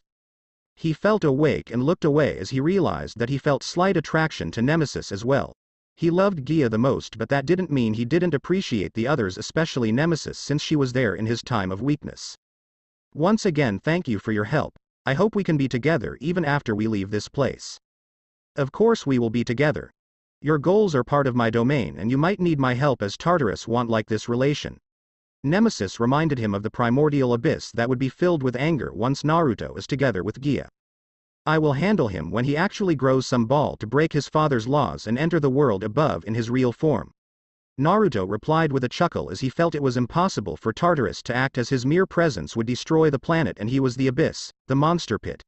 He was not allowed to move around in a place filled with mortals except for the realm of primordials. Be careful for what you say. Anything can happen in logic, and fear can sometimes be overcome by rage. Nemesis warned as she moved away from him and sat beside Hestia. Naruto nodded and walked away towards the deeper parts of his soul, where he found Nico sleeping on the grass under a giant tree. Nico looked like a normal kid but Naruto sighed as he saw him. Nico had become an elemental, not just any elemental but an elemental representation of his powers. He could not exist away from Naruto. They were together for eternity until Naruto found a way to separate his soul from his powers. I apologize for slighting you and for any damage I may have done. I appreciate your desire to help me in keeping me alive, but is it possible to leave? Nico muttered as he sat up and looked towards Naruto. I am sorry but you can never leave my side. You are part of me from now on. The moment you let my powers overload your body, you had decided to become one with my powers. If I try to remove them, you will disappear as your soul is too weak to handle the process. Even if you can't leave my side, you still retain your own personality and we can work towards freeing you in the future. Naruto replied calmly as he walked closer. That is good enough. How is my father and what about my siblings, do you know? Your father is okay but he is trapped while your sister, I don't know. Nico nodded. What do I do? Can I help you or do I stay here until then? You can help me when we fight as you can act independently from me when I allow it. So you can provide support and distraction or sneak attacks. And this place is malleable. You don't have to be worried about getting bored. Naruto said as the world started changing and they could see the sky being built along with stars filling the space. The day changed to night then to day while mountains in the horizon appeared along with cities and different kind of beasts. Nico was surprised as he had ever seen a soul space before and then he saw the place become a world of its own. It even contained humans and other species. Are they just people you have seen or can they actually converse with me? They are people I have met but you can find some of them and they will be able to talk to you. Naruto replied while not elaborating on why. It was only possible because Naruto actually talked with his clones when not training as he never actually had friends. The clones did things and had different experience, and sometimes they let out emotions that he held deep in his heart so they were like different people. Naruto found that interesting and made his clone transform into people he knew, and the clones created personas to act like what they transformed into. So when Sasuke had said that it was a weakness and it was sad that he used clones, it had hit close to home and reminded him of the days when he was alone. That's more than I expected. Nico muttered in amazement at such power and turned to Naruto. Please save my family. I don't mind being your slave in return. You don't have to ask for this as my goal overlaps with my purpose. Now relax for a while and learn from what I have seen so we may have a better chance against a skillful foe. Naruto said as he patted Nico on the back. In the domain of night, Gia was sitting with her sister to get the first-hand news about Naruto as she was unable to enter the territory of Tartarus unless she wanted to be captured by him. He was a forceful being and didn't like to let go, when she had broken off. The only reason he hadn't tried to capture was because she never had any interest in other people in the past. It seems your lover boy has succeeded and even killed a titan. Nyx said in a nonchalant manner, her voice echoing in her palace of darkness that was filled with nightmarish beings and cosmic horrors. Gia froze for the first few seconds and then yelled in joy at the news. Yes, he did it. We can finally be together again. Gia said in an excited tone that overshadowed the danger in the horizon. Calm down, girl. You still need to think of a way to fight off the Cosmic Emperor's servant. Nyx poured cold water on her charade and brought her back to reality. I really should have killed that bitch when I had the chance. Now she is too strong while I am still stuck at the same level. It is my mistake that I looked down on her and ignored her when she conquered this world. Even Zeus being like this has to do with that wench. Everything is her fault and I won't forgive her. I may not be enough but once Naruto absorbs his powers, he will be stronger than his previous self and even stronger than me. Gaia muttered in a tone filled with adoration. She had full confidence in Naruto now as he had eaten one titan at the moment. Can you feed him, Kronos? Gaia looked at Nyx and asked in a calm manner, like it was no big deal sending her son to his permanent doom. Haha, you were really a cruel girl. So I will do this one favor for you since it's been a long time we got together like this. Nyx replied as she hugged Gaia. She was one of the higher beings and didn't really feel anything. It was just a whim that she acted on. Higher beings just wrote some rules and followed them to make life worth caring for. They had no concept of good or bad. Everything was the same since it was like watching ants to them. Even Tartarus felt nothing except pride so he could be riled up but the others didn't really care what a nobody said to them as they will disappear in their presence. They had to create personas when they exited their domain if they wanted to feel emotions or enjoy events and Nyx was a caring sister when she was not bringing nightmares to foreign worlds. Thank you Sister Gaia reciprocated the hug and said in a jovial tone. Unknown. In a land filled with destruction where the tall buildings and beautiful sights had been replaced by craters and lava overflowing from the deep, stood a tall man. The man had golden hair and was wearing a golden armor, his eyes were emerald color and he watched the sight with sadness. Why didn't you wait for me, mother? I was so close to finishing and we could have overcome this ordeal. The man muttered in a frustrated tone as he saw the world collapse on itself since his mother had died. He could have healed it, but it was pointless. The enemy was too strong at this time. Mother had believed she could have done some damage, but the battle was too one-sided, which meant she grew once again.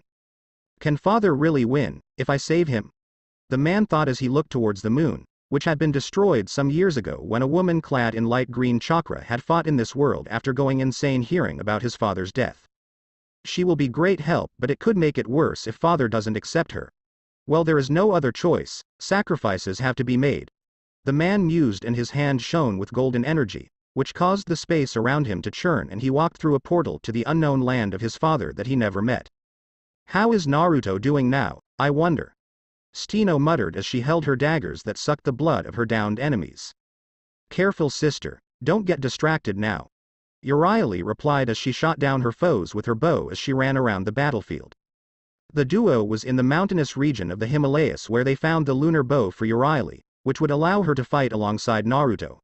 They had heard about his death, and seeing that they had been unable to do anything except watch, the two sisters used their knowledge of the past to find relics of the path which would help them.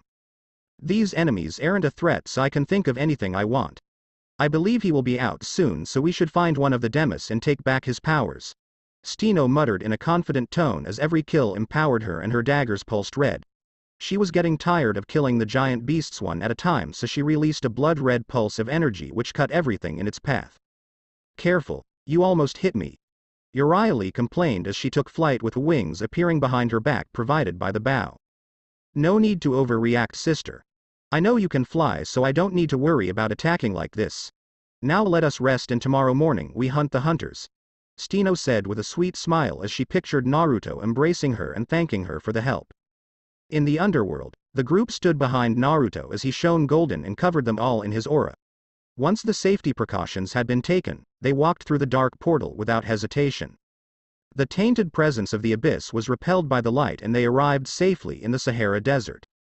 Naruto felt at home in this area as it reminded him of Suna, while Ella was curious as she was seeing everything for the first time. Before they could plan anything else, the sand churned and a figure was formed from the sand.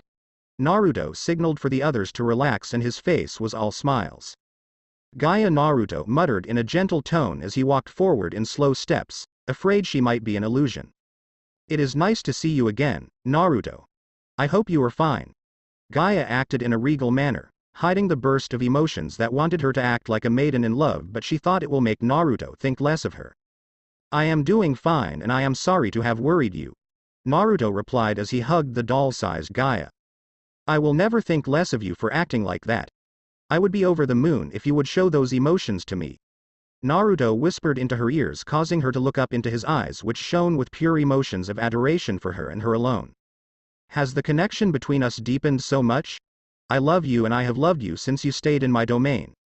Every moment we were together was wonderful and brought unexpected joy to my heart. The time spent separated has made me realize that I love you more than I expected, and the proof of my love is growing inside. Gaia said in a voice filled with sweet honey-like tone, which melted him.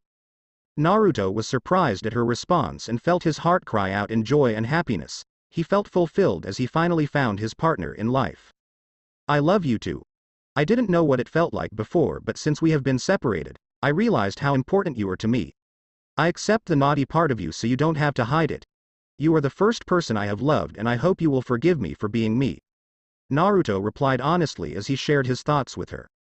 I accept all of you just like how you accept all of me, with all my sins.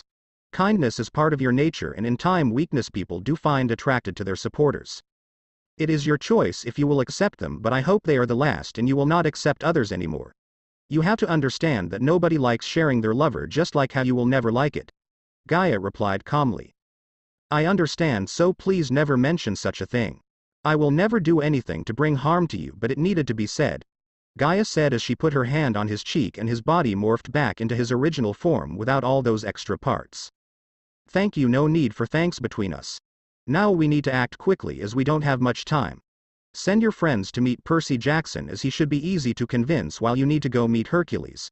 Gaia muttered in a serious tone after giving him a peck on his lips. I can't believe this guy is going to be my stepfather. Damison wanted to face palm at the scene as Naruto was so young even compared to him. Do you see, Hestia? I was not jesting about this.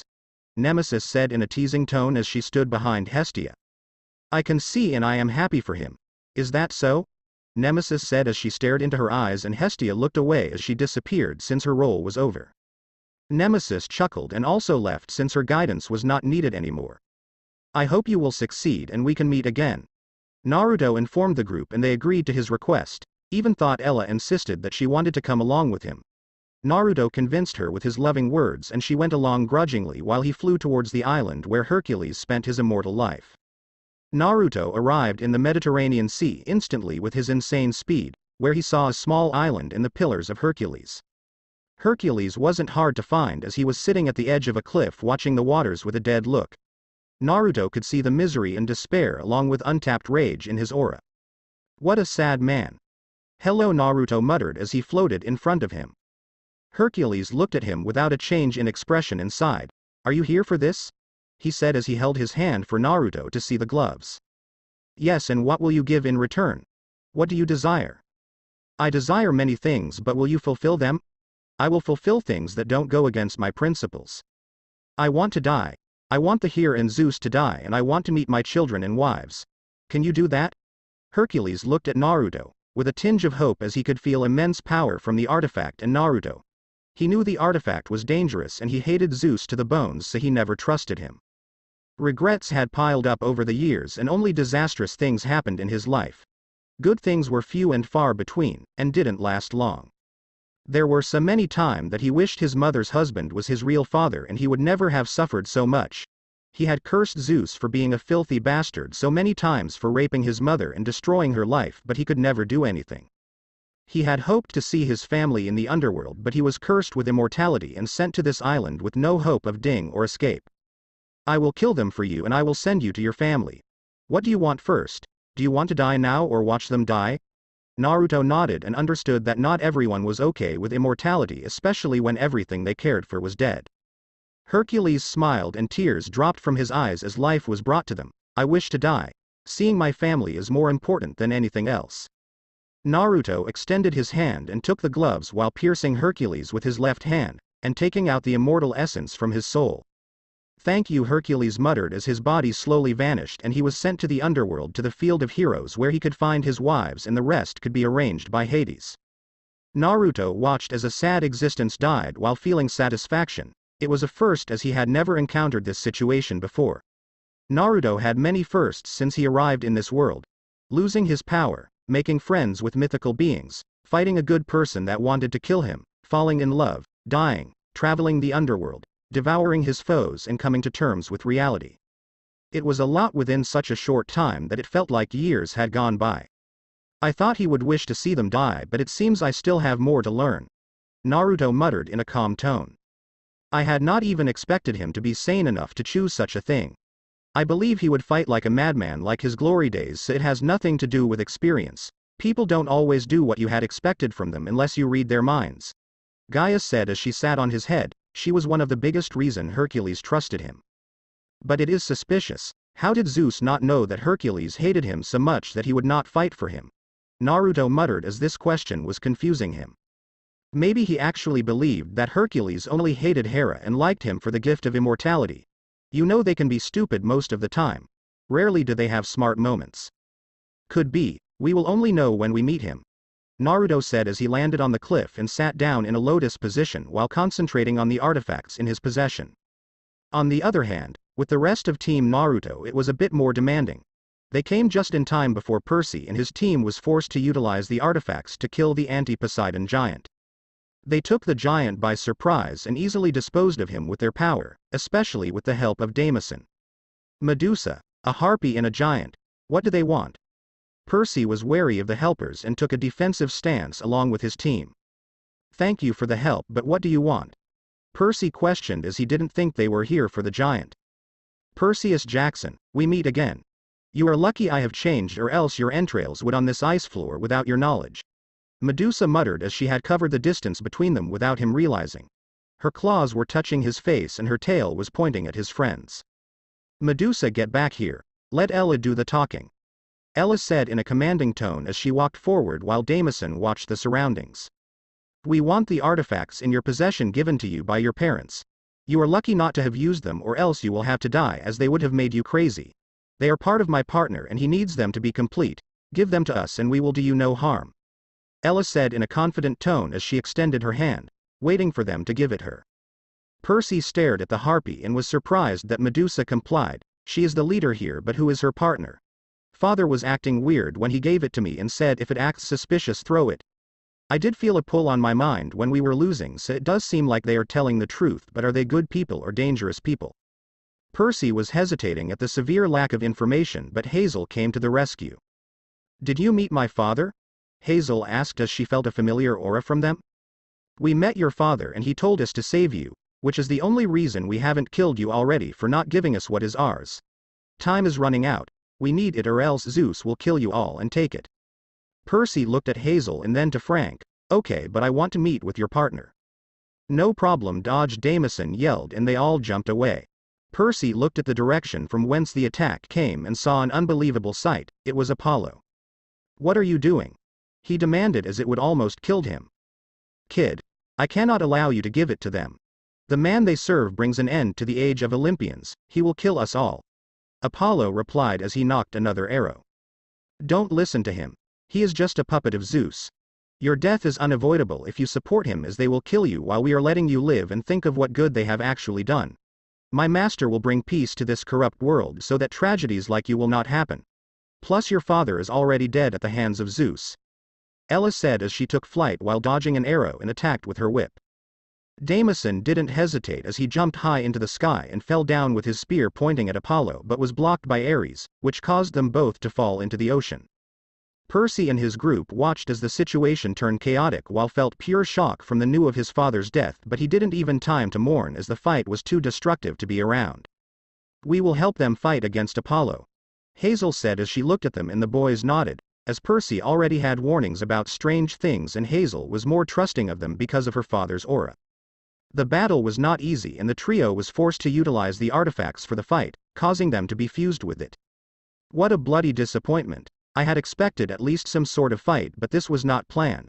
I should have checked his mental state before giving him such a thing. Zeus muttered in an annoyed tone as he ate a large snake. It was the snake prophesied to eat Ra. He had killed Ra and his nemesis, getting their powers into the artifacts. The snake's power was transferred to the crown of darkness while Ra's power went to the anklet of light. At least all the artifacts are awakening and I will be able to absorb all of it without dying, Zeus said with a smile as he knew taking in all the power naturally would kill him, so he replicated the process of those space overlords to kill them with their own tech. Hello. I hope I am not disturbing you, the man in golden armor said as he appeared on the moon and walked towards a beautiful and elegant-looking woman sitting with books surrounding her. Who are you and what do you want with my master? A man clad in green charka stood in front of him and demanded.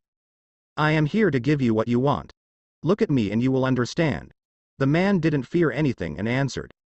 The guard dog was about to bite when the master spoke, Toneri.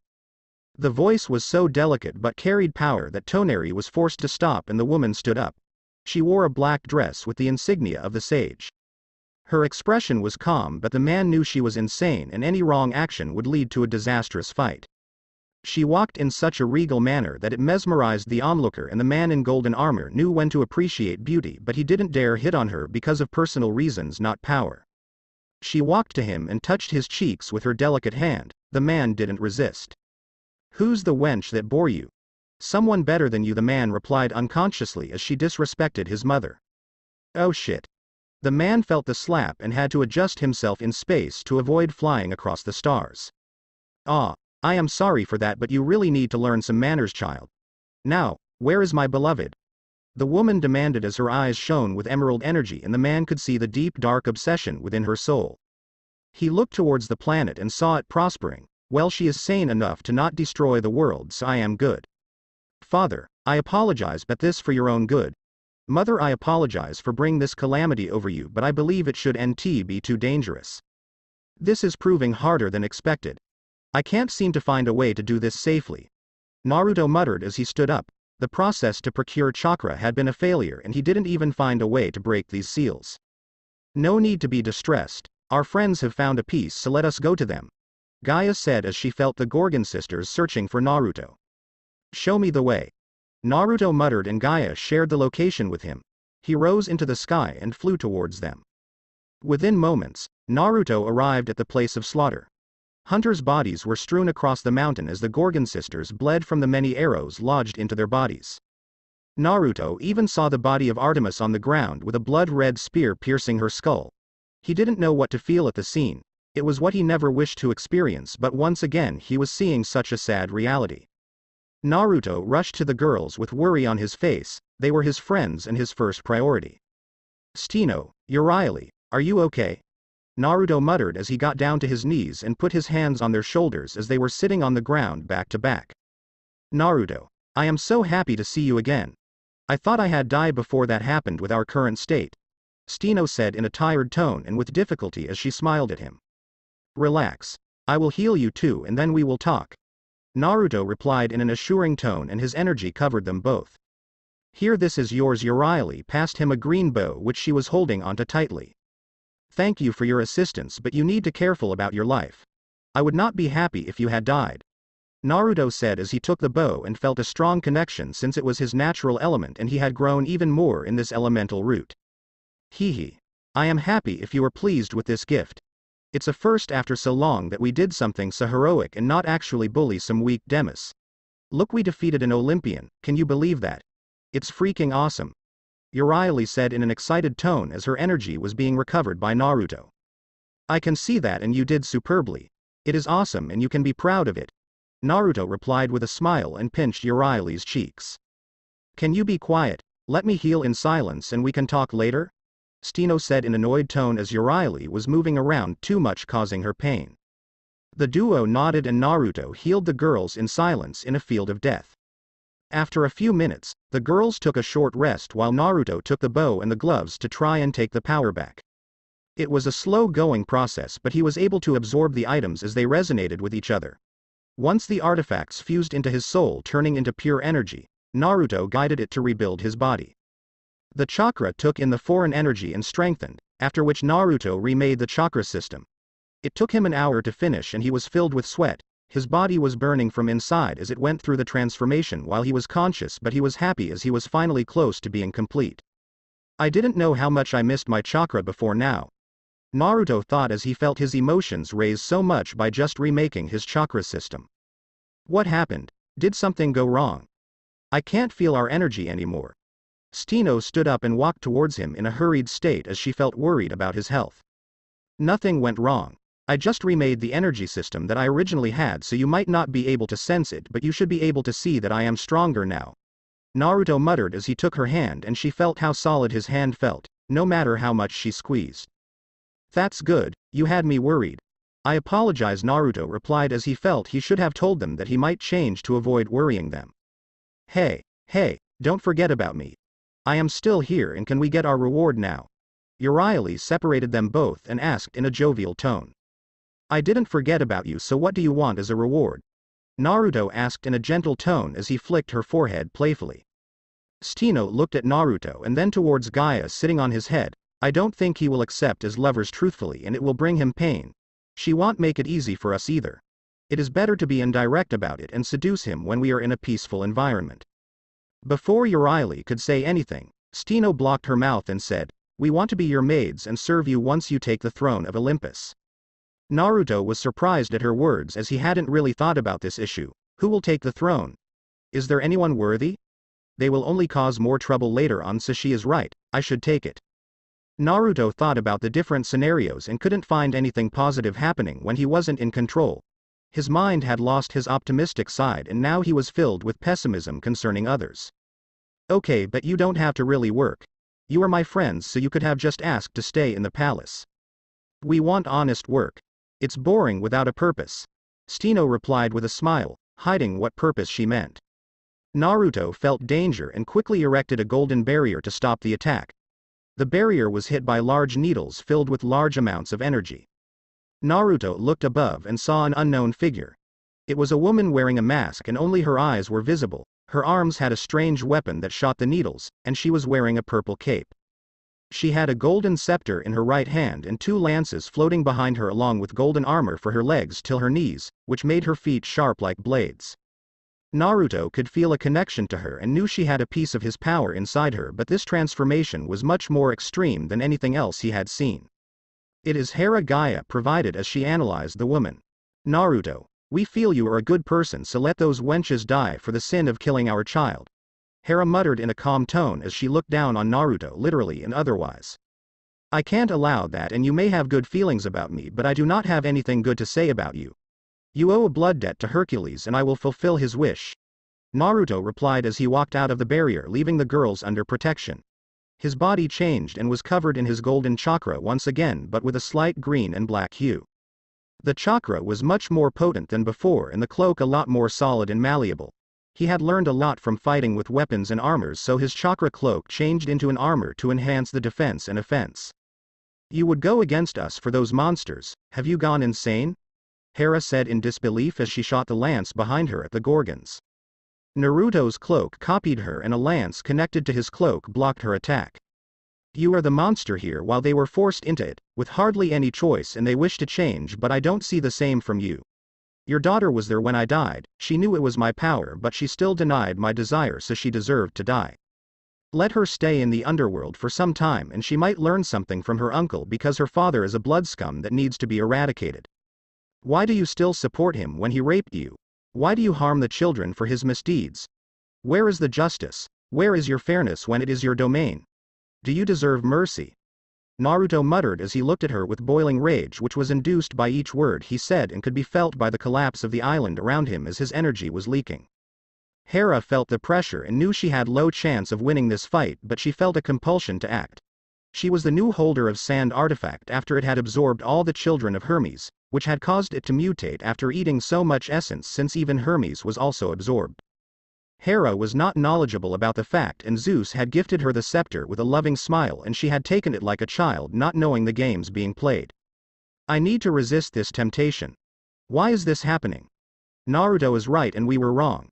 I have already been working on change, so I deserve his mercy. We need to fight and kill, we need his power. Bring it to us, Hera. Hera was about to snap out of it when she heard the command from Zeus and her eyes turned pure white. With the thought, the sky was filled with golden needles and they fell towards Naruto at speeds multiple times the speed of lightning, which would have caused disasters around the world. By Gaia was doing damage control so that the world wouldn't be affected by the battle. Naruto knew that she was acting weird but didn't really hold back anymore, as he thought she could go to Hercules and ask for his forgiveness by dying. He held his hand and giant Rasen Shuriken was made, which he threw at Hera without hesitation. The attack went through the needles like they didn't exist and hit Hera. Hera blocked the attack with her scepter that made a barrier out of gold, but even then she was damaged heavily. We will not forgive you for this insolence, child. You have hurt our belonging and you will pay for this act. Hera muttered, but Naruto knew it was his hated nemesis. Zeus. Why don't you stop hiding behind a puppet and fight me like a man? Hera chuckled. In the sky was once again covered with golden lances that spun sharply and headed for him, but Naruto noticed that she sped away. He is heading for the others. Naruto thought and quickly followed, while he was covered by a slightly big avatar that looked like Kurama, but it was only big as a two-floor house. Naruto attacked Hera with chakra lasers and Rasen Shurikens, but she managed to dodge them somehow. Naruto scowled as he felt the interference from outside. It was probably Zeus, which was confirmed when his attack was blocked by lightning from above. Enough! Naruto yelled in anger and shot out with a burst of chakra that enhanced his speed, and with a charged fist using unlimited strength from steam release, Naruto hit Hera in the back.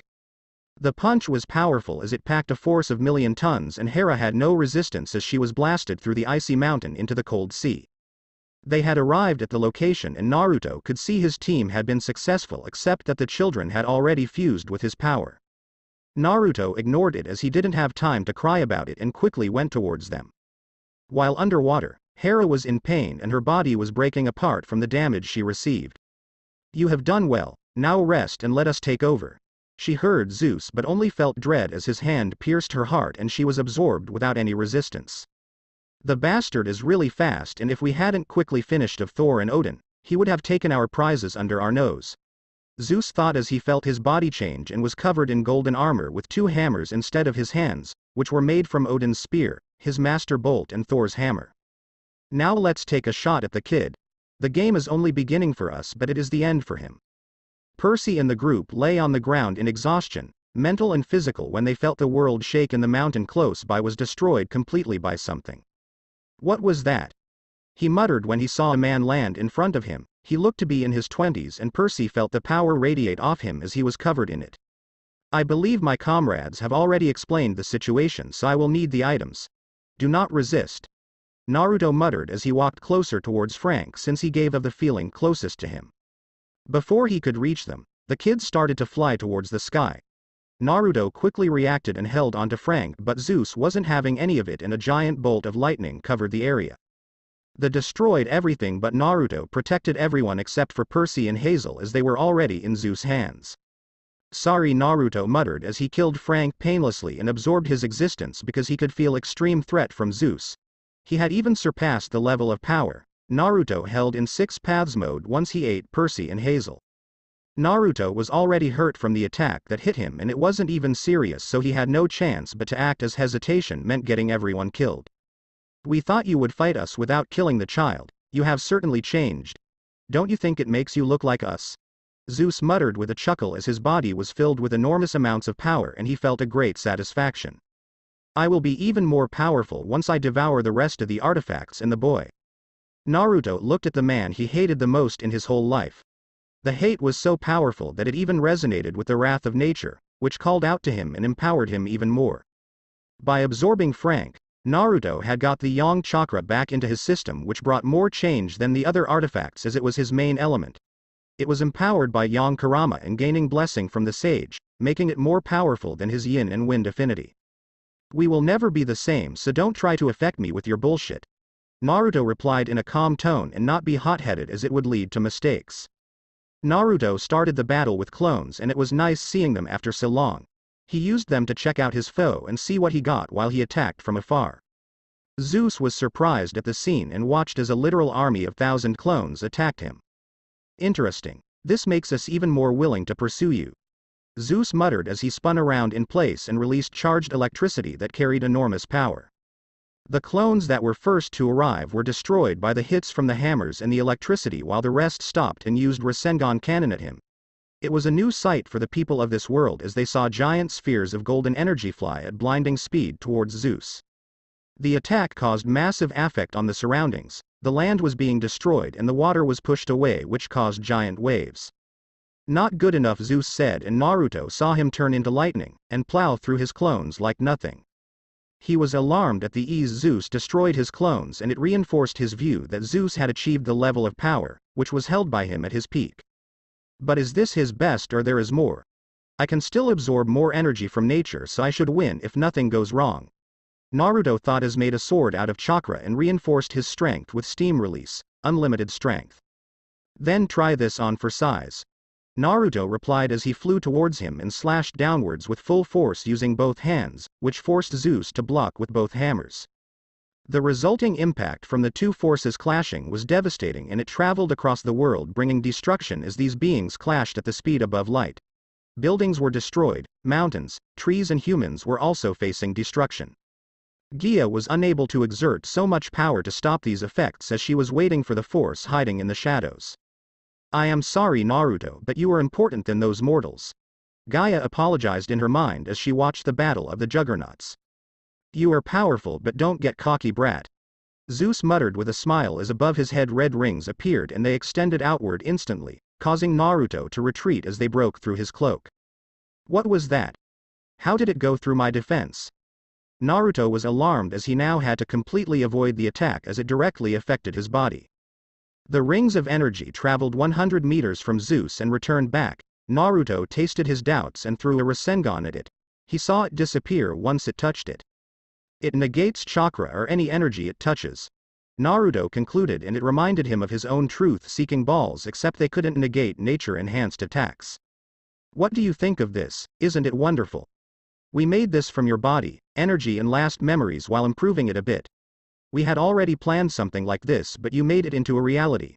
We are really grateful for your assistance, but we can't afford to reward you anything except death. If you die peacefully, we won't have to kill your friends, so why don't you consider it? Zeus said as he floated in place, which was very suspicious. Naruto was wary of any danger and his danger senses were warning him, but he couldn't see what it was. I decline, as I don't negotiate with scum. Naruto replied in a clone of his through a supercharged Rasen Shuriken from afar. Zeus just smiled and Naruto felt the danger, but nothing could have made him avoid the attack as it was caused by seals attached to him by the hits from the hammer. Naruto was shocked from within and above, which caused him to crash into the ocean floor and even evaporated a lot of water as collateral. Zeus was very happy with the result and his new abilities. The lighting he commanded was extremely hot and the current was higher than ever possible by him normally. It was as hot as the sun and current was as powerful as billions of normal lightning bolts. We have really achieved a state close to perfection, and once we have taken the crown, we will be perfect. Zeus muttered as he charged his hammers and targeted Naruto while moving at full speed. Naruto was dazed by the attack but quickly got up to face the threat.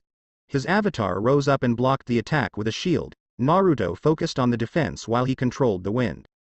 He was being pushed downward and his avatar was weakening when he felt a slight reprieve when Zeus was hit by the large wing blade that caused a giant scar on the seabed. But Naruto hadn't let go of the avatar in time and it exploded with electricity once again, giving Zeus a chance to use his rings of null and hit Naruto with a direct attack.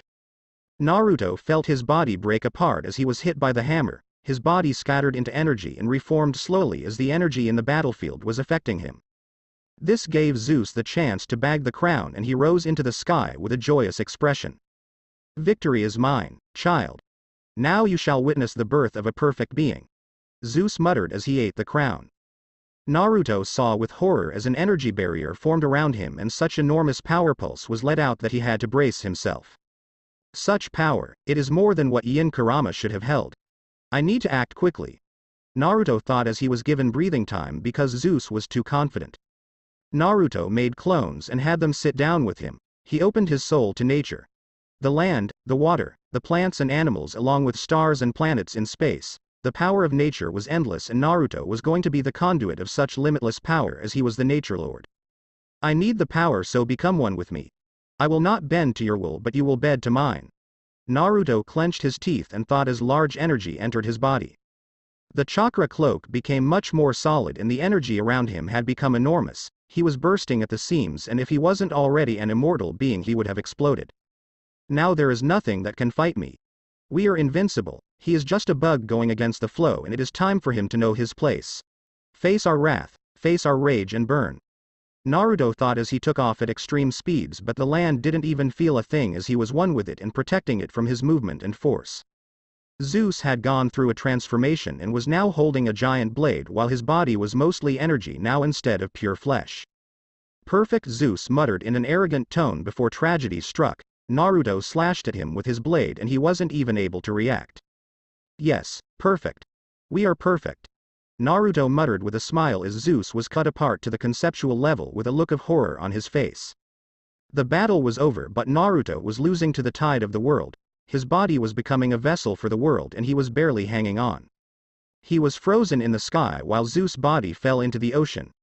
Naruto was trying to undo the transformation but it was proving to be too demanding. He wasn't even able to completely control his body and his mind was becoming part of the order. Get out of me. I am the master, not one of you. Naruto yelled as he was floating in the sky. The battle seemed to be over but it was not true as a rapier thrust for Naruto's hurt while he was paralyzed. Not today, wench. Gaia muttered as he appeared in her real form alongside a woman in black and the man in golden armor. The man cancelled the effects of time from the attack, allowing Gaia and his partner to attack and block her move. The woman in black pointed her hand and a golden beam went towards her target at impossible speed, but the attack did noting as the portal disappeared. She cancelled my time dilation, be careful. Gaia nodded as she heard her son while the woman in black ignored his words and went towards Naruto. Beloved, I am so happy to see you. You are looking as beautiful as ever. Now don't let someone take your body. She muttered as she held his cheeks and kissed him deeply while transferring her power into him so that he could resist the pull. Naruto finally felt he was free when he saw that a woman was kissing him and all he could feel was extreme adoration from her. The woman let go and separated from him with a slight smile on her face. Hinata. How? Naruto was shocked to see someone from his world, especially Hinata, as he never thought she would be strong enough to stand where he stood. Now beloved, we have an enemy to take care of. The whore was about to kill you if your son hadn't interfered. Hinata replied, making Naruto look towards the battle, where he could see Gaia along with his supposed son fighting against a woman with light blue hair that was wearing a white military uniform. What's his name? Gilgamesh. A foreign name chosen by your other lover, but don't worry, we will have baby with a name from our world. Now let us go beloved, a battle waits us. Hinata replied in a sweet tone. Naruto was shocked at the turn of events and the fact that Hinata was here, and that she very much loved him to death. He didn't think denying her love was a choice, as she didn't seem right in the head anymore. Naruto could feel the obsession, and he didn't want to hurt her either, as she was the first person to actually love him. Other than Sasuke, she was the first person to put their life for him even when survival was impossible. She was important to him, but they never actually hung around, so it was only feelings of gratitude and friendship. I will deal with this later, Naruto thought as he headed for the battle. It's nice of you to join us, Dad. I thought you would wait it out. Gilgamesh joked as he tried to catch the foe in his chains while affecting the area with his time dilation. Naruto was surprised at the power he used and realized he could copy it. Time was part of nature and he had enough energy to affect it, if his son could. I would never sit a battle out when it involves people I love. Naruto replied and attacked the foe, which reminded him of Kaguya. She is an Otsutsuki. The battle lasted a week as the participants were immortal beings with unlimited energy, but the world didn't handle the conflict well. Continents were razed and humanity was on the brink of destruction. The Otsutsuki woman was too strong and just surviving her attacks was hard enough, so canceling them out was impossible unless they wanted to risk a loss. Naruto was at a loss at what to do as he saw the result of their fight. It was heartbreaking and almost worsened his condition.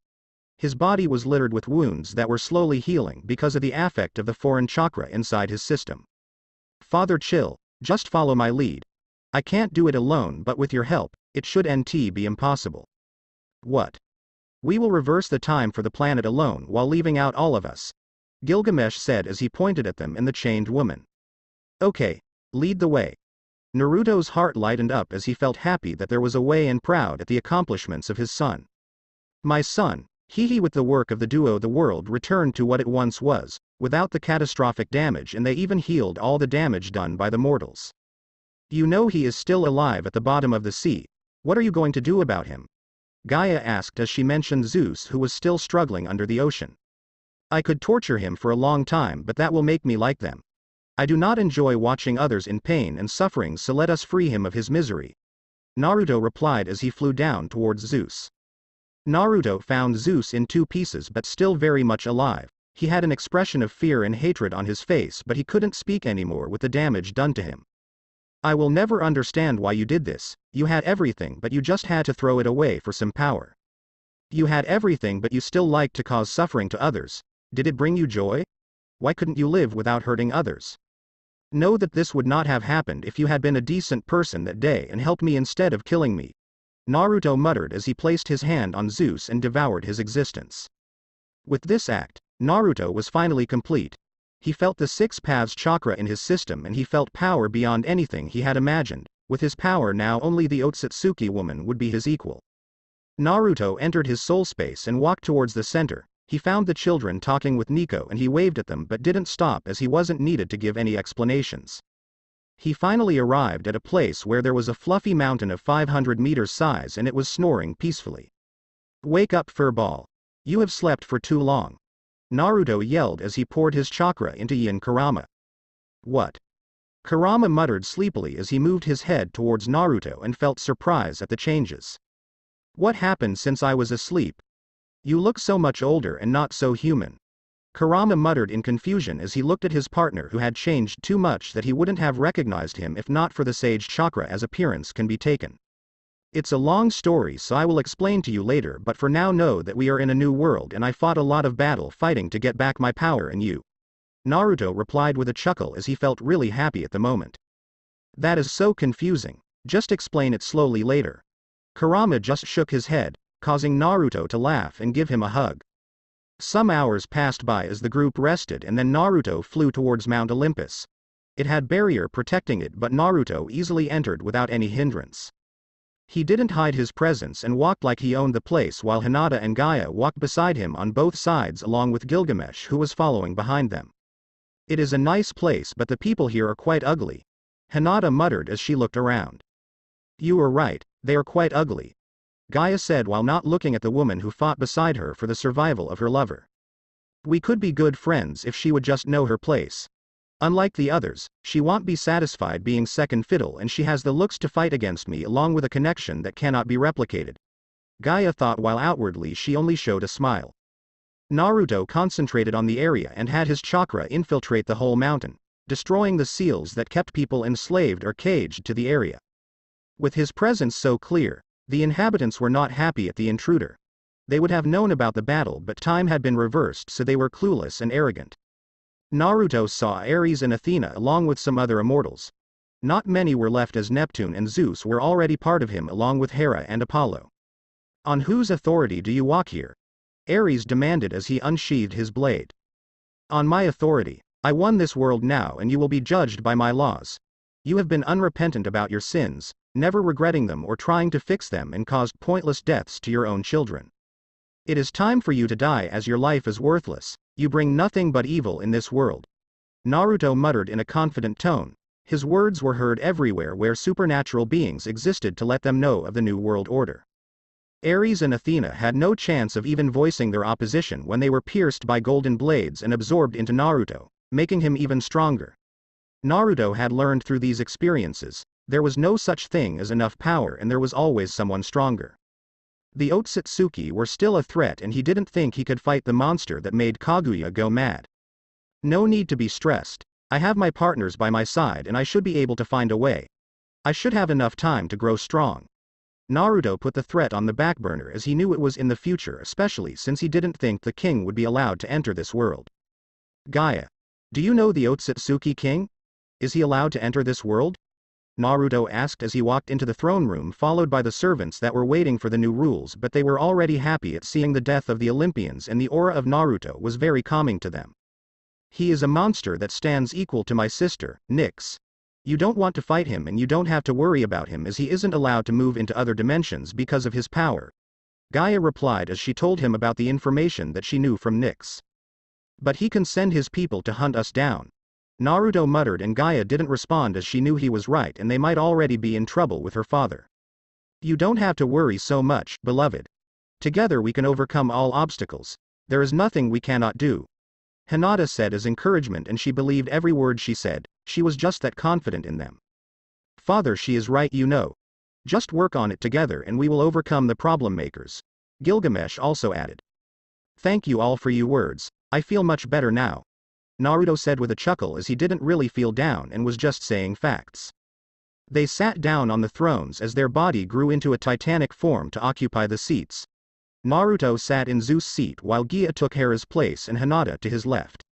Naruto looked down on the servant that stood in the room and the immortals joining them, he could even see Hestia and Hades in the crowd. It is nice to meet you all. My name is Naruto Uzumaki and I am your new king. I have killed Zeus and the rest of the Olympians for breaking my rules. My rules are simple and I am fair to everyone, no exceptions. You cannot lie to me, you cannot hide from me and I will know if you are evil or not. I will reward good behavior that deserve to be acknowledged and will never harm you unjustly. This I promise on the sticks. From now on, one, break any of those rules and be decent being that brings happiness to the world and not despair or sadness. Do not go around seducing married women, destroying their marriage or mortal women if you cannot follow through. Protect your children like you are supposed to and spend time with them. This is an order. These are my words and I never take them back nor do I break a promise. You are all dismissed. Naruto stood up and said what he had to say in a slow and kind manner while he passed a scroll filled with the rules to everyone. Naruto saw that Hades and the other major Olympians still stayed behind. Thank you for your assistance. I am very grateful for your help, but could I ask if I could meet my children? Hades asked in a humble tone. He was quite sad that they had become part of Naruto. No problem. Talk with your children freely. Naruto replied as Nico, Hazel, Leo, Jason, Frank, Percy, Hera and Piper appeared in the room. If you find a way to separate them, you can make suggestions. Naruto said to Hades as they were leaving the room. I will try. Hera looked around and at herself. She was ashamed that she had been taken advantage of again. Hera, you will be going to Hercules like I said and ask for his forgiveness. You have to convince him that you are out to do well in this world and will repay him. Naruto muttered in a cold tone. Even if she was changing, she still has to pay the cost to the victims. Hera looked at him and was reminded of all the horrors she had brought on this world, even though she should have been like Hestia. Thank you for giving me a chance, Hera replied as she disappeared.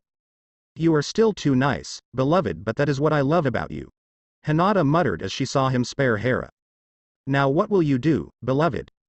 Naruto looked at the gate as he received memories from his clones that he had sent to seal the Otsutsuki woman in the depths of Mount Olympus.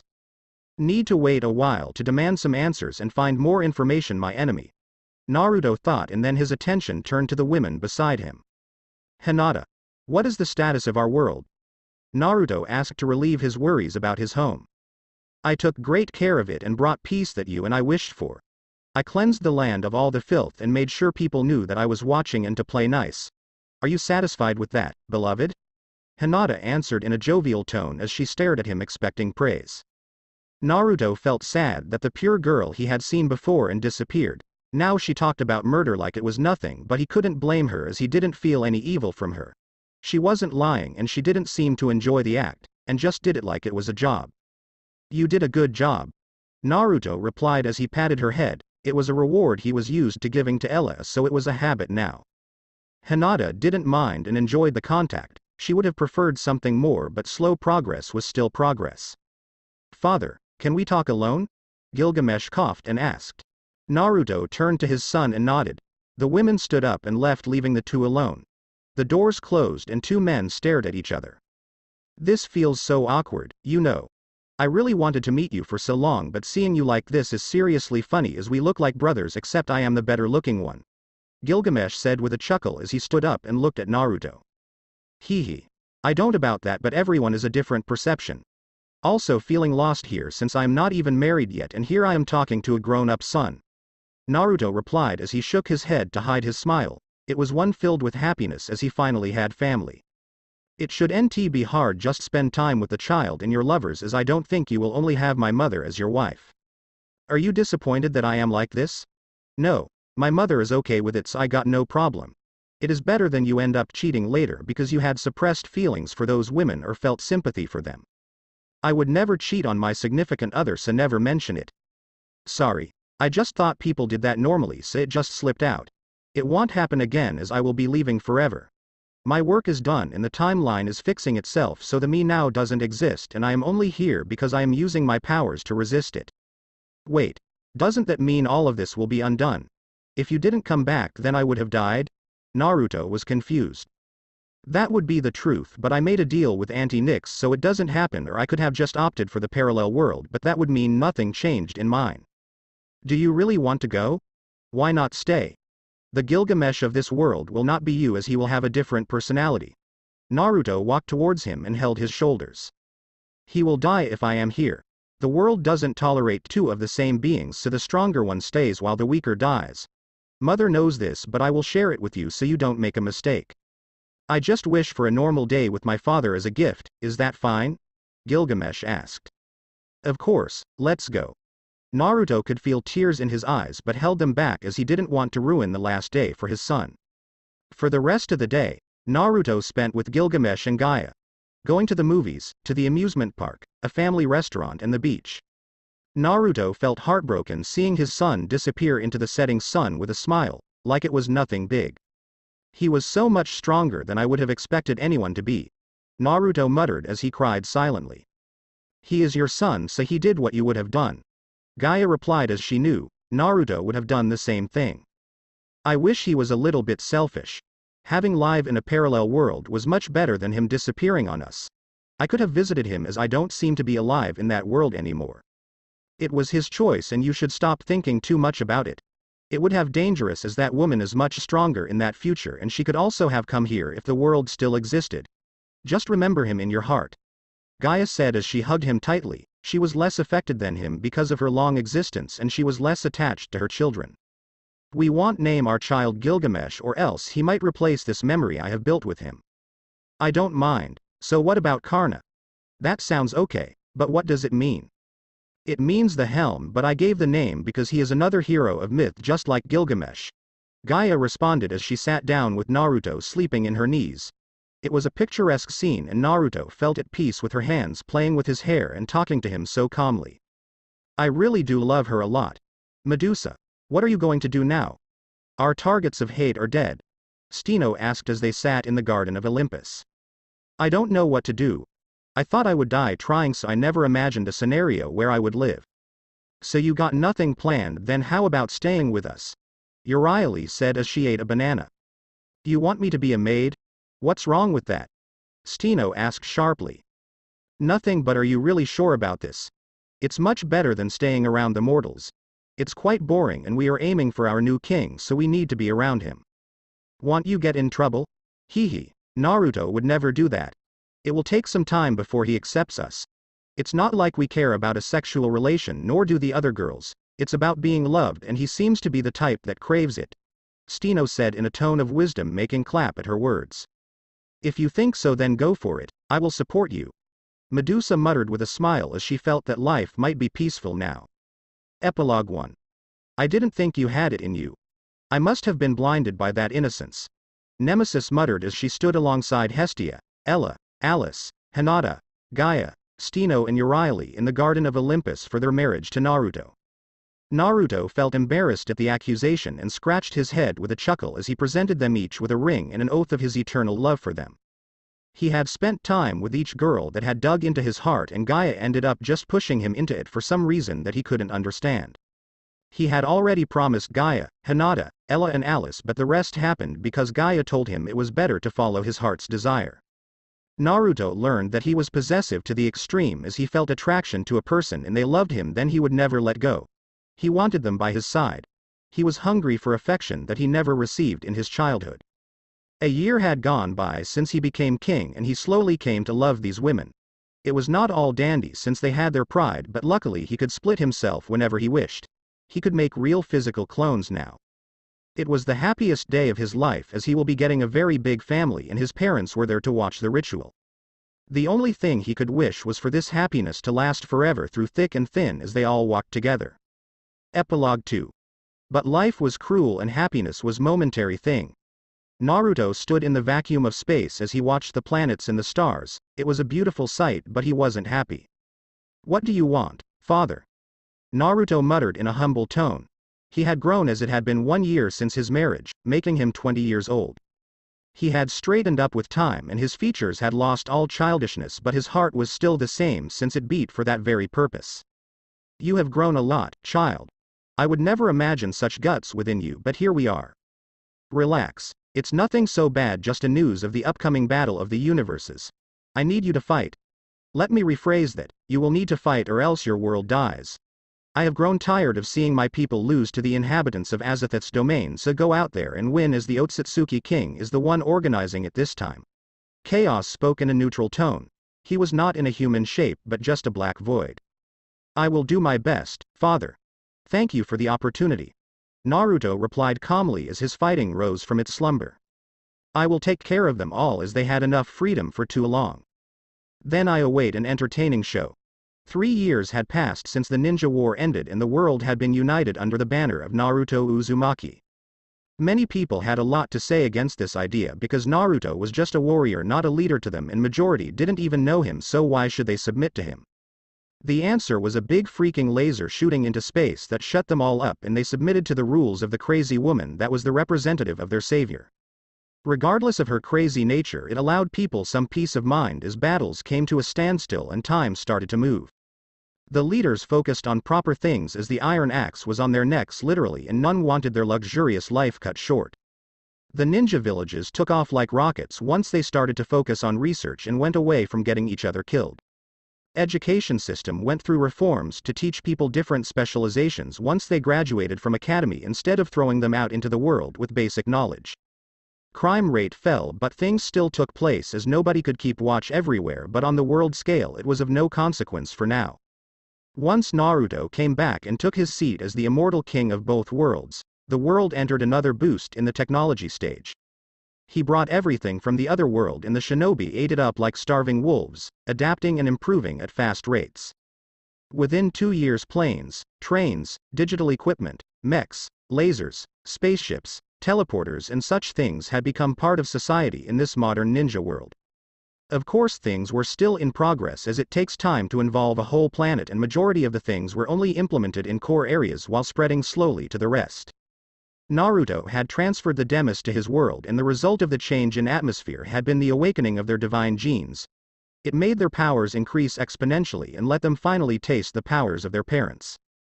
The population of both Greek and Roman side was very small, but even then they were allocated vast amounts of land separate from each other as they weren't very friendly yet. There were difficulties, but everyone was much happier than before and could only wish that things kept at this pace. On the floating Mount Olympus that was part of both worlds, Naruto stood at the edge watching the city beneath him as the mountain was in the atmosphere away from prying eyes. He was just relaxing after going through many documents about new proposals from leaders of different nations. He was quite lucky that absorbing Athena had given him a boost in intelligence that was much required for running the world. Or all this mumbo-jumbo would have made him brain-dead. Truly they had been disgusting beings, but finally their power became actually useful. His lightning and wind power increased when he devoured Zeus, light power increased by eating up Apollo, weapon and martial arts mastery and physical strength increased by devouring Ares, and finally water power increased through Poseidon. Energy and connection to nature increased with each of them, so Naruto stood at the pinnacle now where his power was too immense for any being to resist, especially after he had mastered it in the 2 years of getting it. Regardless of all the power, fighting seemed easier now after experiencing the life of a leader that actually did his job and took part in active discussions and research. Naruto knew he could use clones but refrained for reasons such as the most obvious: what if he actually lost his powers again or someone absorbed his clone, taking the information with it? There was also the fact that clones made you too careless with things and want to do everything by yourself. Naruto wanted to enjoy working normally and not make people completely dependent on him, so he used clones sparingly. Final reason was the fact that experiencing many days' worth of information in one day was not good for your memories and brain. Naruto had become vegetable in the start of his training because of such a thing and didn't like the feeling, especially since the information became jumbled up. It was only useful for simple actions like sitting down and practicing one skill, which he used to master all his elements and new jutsus, along with practicing fuinjutsu with the help of his parents that he had brought back to life after getting the Rinne Sharingan that belonged to Sasuke. My lord, we have received the response of the nations for your proposal of introducing a power surge into the planet. Shikamaru walked towards him with a tablet as he wore the new Junin uniform with Nara clan symbol on his shoulder and the Uzumaki clan symbol in his back. Shika had gone though a lot of change since the war, as his father had died and he had taken the mantle of the clan leader before becoming the advisor of the immortal king of the world. Shika rarely showed his laziness these days as responsibilities kept him awake all the time. It felt like his youth was just a dream. Even his dreams could never have been so crazy as reality. Standing before him was Naruto Uzumaki, an immortal being of power. Shika knew that Naruto would become the Hokage after Pain's defeat, but this was way higher than Hokage since the Hokage now worked for him. Kakashi was definitely cursing fate and Sasuke for being a bitch since his successor was no more, making him work until Konohamaru or someone else was ready to take the hat. Even though Tsunade was alive and healthy, she had retired into medical research with Orochimaru, Kabuto and Sakura, while Jiraiya, Minato and Kushina were stuck in fuinjutsu research. Yes, Naruto had decided to bring people back with his newfound powers without any apparent consequences. It was like death hadn't happened in the war, so Shika wanted to choke his father very much so, since the old bastard had run away with his wife, leaving him with more work. The only thing left was to say, "Give me back my tears and emotions." Great, so they are finally ready for the change in the world. Naruto clapped his hand with a smile and looked back at his advisor and friend. Yes, they have made preparations and sent out notice to keep away from wild areas. The hunters and explorers have been informed to revise their data once the process has finished. Good work, Shika. You can take a short vacation for the month and I will have Ella take your post for the time. Pardon my language, but are you serious? Come on, that only happened once. You were playing around with your wife instead of looking at the documents. One day I don't trust you, Che, so stingy. Regardless, take a break and Ella will handle it. Inform me if there is any other problem before leaving. There have been some suspicious incidents. People have been getting possessed and becoming violent in different cities at random. The incident is small and nothing serious, but it could become very big. Lastly, there have been people that disappeared without a trace. Shika nodded as he informed Naruto. Let me think about it, but for now have Kakashi handle it. And what about the Uzumaki clan? Has there been any clue yet? No, we have looked at everything and they just seem to have disappeared into thin air more than a decade ago. It should be around the time of the sand invasion in Konoha. Send me the location, Naruto said calmly as he looked at his tablet while Shikamaru excused himself to a well-deserved rest. Master, here is your tea, Steno said as she placed it on the table while Uriah placed some snacks. And here are your snacks made with care and love. Thank you, my lovely maids. Your beautiful voices make my life much better. Naruto smiled, losing his seriousness, and pecked them on the lips before sitting down with Steno in his lap. He hugged Steno while thinking about the cause of this problem. Master, what are you thinking about? Uriah asked. It's my extended family. From the records they should be scattered around the world, but I have found nothing in a decade. It should be impossible, but it happens. I am worried something ominous took place. Then we can hunt them down for you, Master. We are your hunters, remember? Hee hee, my cute little hunters, do you really want to try? Of course, if it is Master's desire, then we will bring it. Then let's check it out together. Naruto pinched their cheeks as they looked at him with their adorable looks. No, we will go alone. It is not fun when you take away the challenge. Steno protested to his words as they still hadn't done anything yet after gaining their power up by becoming his maids and their journey to find their old weapons. Uriah and Steno had purple hair, long hair, and wore gothic style. With their young and beautiful appearance they charmed anyone on sight. They had the curves, the chest size was moderate along with backside also being above average, but on a whole they were too damn good looking that even Naruto had to appreciate their appearance, and he was one that barely registered such things. They had been considered most beautiful in the world along with Medusa in the past, which led to Athena's jealousy and their transformation into monsters. Now they finally regained their beautiful appearance while still retaining their powers as Gorgon sisters.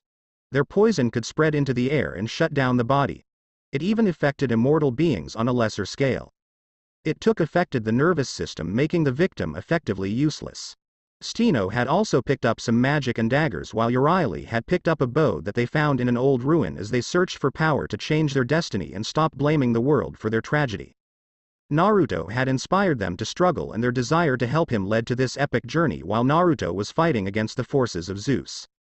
In the end, they never got to help, so they were feeling dissatisfied by the result. Okay.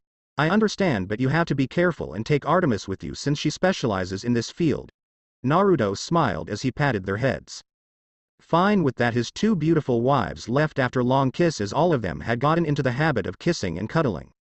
When he was with the girls, Naruto sometimes forgot about the world and its problems. There were times he had trouble getting out of the bed as he felt so comfortable sleeping in with his lovers. Life was just so good these days that sometimes he worried that the storm might be worse than ever next time, as things had never been good for him. As they left, Naruto let go of his human form and flew into space. Naruto truly changed once he had digested all the Olympians and Titans that he had devoured, making all his elements reach an absolute high. He was made of purely golden energy with armor, crown and cape on his back. This was the result of absorbing Titans and Olympians in his quest to get back his powers. Naruto had arrived at level that was unattainable by many and beyond his wildest dreams, but he kept his real form locked as it had very dangerous effect on the surrounding. Just his mere presence could cause people's body to shut down, experience immense pain while their atomic structure collapsed and their body was erased. This was the result of his anger, so Naruto kept it under lock as he was an emotional person and he didn't want such a mistake to happen when he could control it. Even if he could just fix his mistake, Naruto didn't want to do it as it led to the same path as Zeus. He would slowly but surely devolve into a being without morals and sympathy as things were in his control. Naruto wanted to avoid such an outcome where he became a monster that cared nothing for life and pain of others, as that's what constant killing would do to him. With extreme power came freedom, but also temptations and dangers of losing oneself to the fact that none could judge you now. As the true test of personality was giving ultimate power to someone and have them know that there will be no consequence. Regardless of passing such a test or not, Naruto wished to live a life of happiness that was close to humanity as possible, since he had countless bad examples to learn from. With his true form, Naruto felt connected to the world as it beckoned him like a lover, begging him to become one with it. The seductive expression was not lost on him, but Naruto had gotten used it by now. He decided to commence the next step for both worlds. He was going to enhance them with the energy of the universe. The ninja world will have more focus since it was already strong, while this one will receive less focus for the moment. Within the 3 years, the world had pretty much come to a peaceful resolution as knowledge about the supernatural spread. Naruto had introduced themselves as the alien overlords of Earth so that it removed the curse on the Olympians as they were tied to worship by mortals. Nobody knows how it started, but the Titans were worshipped by mortals, which caused their powers to increase beyond their original levels. When the Olympians came into power, they followed the same path as they were drunk on power, but the consequence of this action led to the dual personalities and loss of power once mortals gave up on them. Some of them even died because people forgot about them. With Naruto's action, they were finally free from the chains and their powers increased directly by a factor, except a few like Aphrodite. On Earth currently, Percy and Jason were working to get things done along with old cages to handle the surge of energy and the eventual release of monsters. Naruto knew the dangers of his move, but he needed to take action as he wanted humanity to grow stronger and fight its battles without his help. He didn't want a situation where only one man decided the outcome of the world. Many of his actions were to circumvent such a problem, but the main issue was the Otsutsukis and Tartarus. Tartarus had formed a bond of hate with Naruto once Gia became his consort. There was no fighting it, but her previous lover was a complete bitch with too much power on hand.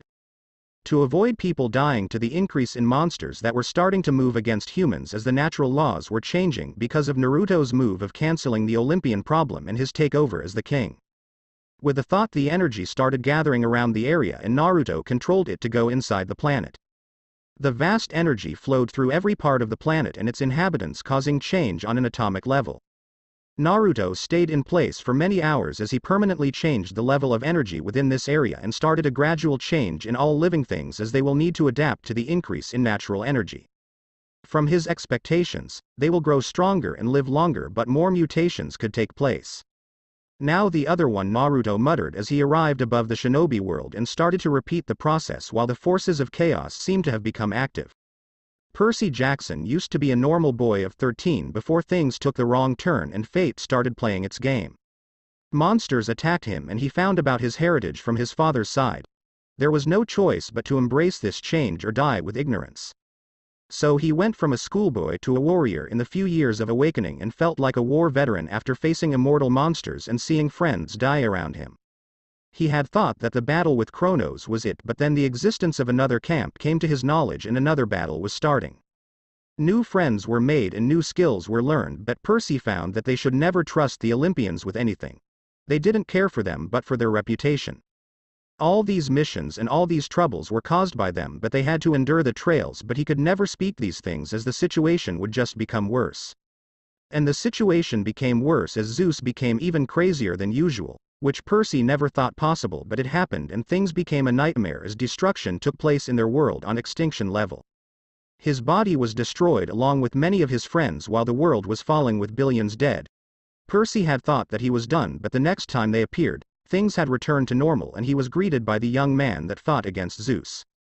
Naruto Uzumaki, his new king and the person Percy looked up to for his honesty and principles. He was the leader of dreams as he truly cared for his subjects and Percy was witness to it.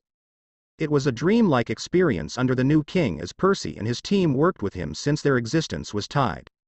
They represented his elemental powers and Percy was the water elemental of the king, so he knew clearly how powerful he was with just this element and his feelings. They personally witnessed him working for the betterment of everyone while training and spending time with his family like a normal person. To them he was a relatable and friendly person as he treated them as his students. Percy was saddened when his master separated him from his powers but was overjoyed when he was given the task to help him look after Earth. That was only few months ago and Percy was now 18 years old with great power since his master had given him that as a gift for his service. Percy had learned many things in his time under his master and changed greatly in these 2 years. He was the leader of the Demi with Jason as his second, while Annabeth decided to focus on studying magic and working in the construction business. She had showed her talent and designed many of the new buildings in both worlds, but they still kept time for themselves as they didn't want to have empty family. Percy was now a young man with a slim but muscular body with tanned skin, short black hair, green eyes and tribal tattoos on his arms along with a short beard.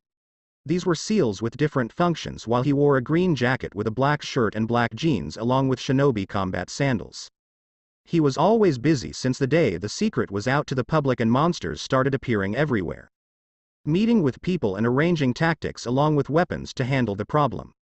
But today he was very excited as the time of change had come and he felt the energy pass through him, into everything around him. Without knowledge he would still understand that the world was changing and moving towards a new future. With his green eyes shining, Percy looked out to the city beneath him that had changed so much in the decade. It was so much cleaner, happier and peaceful more than ever, even though monsters had come into existence.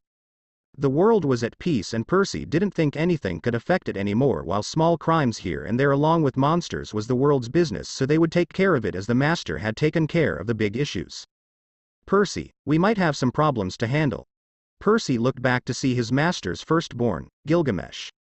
He was the child from an alternative future and should have disappeared, but Naruto decided to be selfish and put his memories into a new body. Gilgamesh had the chance to continue existing and he was very happy that his father decided to take this action, even though he had been worried that this might cause trouble along the way as the forces of nature tried to fix it. He couldn't get his original body, but the current body wasn't so bad as it had similar level of power to Kaguya, as Naruto destroyed the mind of the Otsutsuki woman, captured and reshaped her body to look Gilgamesh. His current body was weaker but not too much. He had his golden hair, slim body with muscles and handsome looks that stood out very much. Just like always, he was wearing his golden armor when on missions, as it was his favorite color, and the armor had been made by his mother's power combined with his father's. His age was higher than Naruto and they looked like brothers instead of father and son. Hearing his words, Percy took them seriously since Gil was very sensitive to change, so there must be a problem. Is it serious? I am not sure, but father expects that mutations will appear, so we need to be really careful as some bloodlines can be very powerful.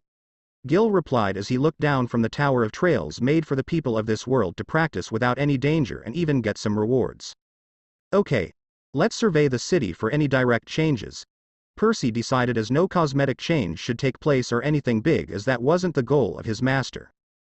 The duo flew through the streets slowly looking for anything different and heard a scream.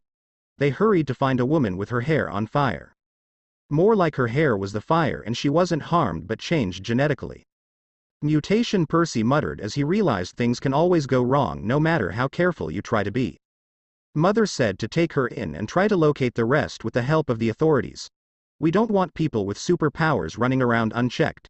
Gil informed them as Naruto received the information. How do we locate them? I don't sense any energy from her or any extra life force. She is the same as any human outwardly. Percy questioned as he looked at the unconscious woman that had returned to normal. With our eyes, since the affect seems to concern genetics and looks a lot similar to the mutants. 8 billion people. Gil muttered as he looked up at the sky, as he knew things would become troublesome before they could even locate these mutants. In the shinobi world, the situation was similar and seemed to have much powerful affect since Naruto concentrated more energy on this planet, making it grow in size. The change was within Naruto's expectation, but what kind of change took place was different, as even he was unable to locate the mutants from the normal ones without visual, as only a few mutants increased in life force beyond others while the rest had other effects.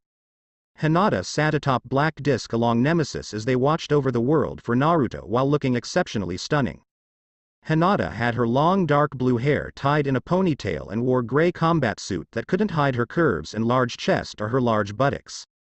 Her charming face and overall body made for an artistic sight that was enhanced by the presence of Nemesis sitting with her back to Hinata. Her long black hair free, but the wind didn't disturb it, her black eyes that sucked in the light and her ruby lips that made men desire to suck on them. Her long legs that were visible through her black chi pao, while her large and round ass could not be forgotten along with her beautiful chest. Both women were very cold most of the time and only showed their soft sides to their lover. Nemesis, being the personification for the desire for vengeance and justice, was cold through her dealings with the world for so long, and only Naruto had managed to capture her interest with his personality. She loved his kind nature that was willing to pursue forgiveness and his promise to only kill when necessary, when killing was always the easy way out and change was the hardest part. She loved that he endured difficulties and embraced challenges instead of succumbing to the negativity of the world. She loved the feeling of his hand on her cheeks or his lips on her lips. Her just made her feel complete and made her feel like playing around. Hinata on the other hand hadn't endured the sight of darkness for the thousands of years, but she had endured from childhood a tragedy in the making. Being born in Hyuga clan was the honor for most and happiness, as the clan was only second to the Uchiha and exceptionally rich. But the happiness was short-lived, as her mother died giving birth to her younger sister and asking her to promise to keep Hanabi safe. As a child, such a burden was placed on her small shoulders while her father became cold. Hinata was a smart child and knew the practices of her clan. The second child always became part of the branch clan and got the caged bird seal at the age of 6.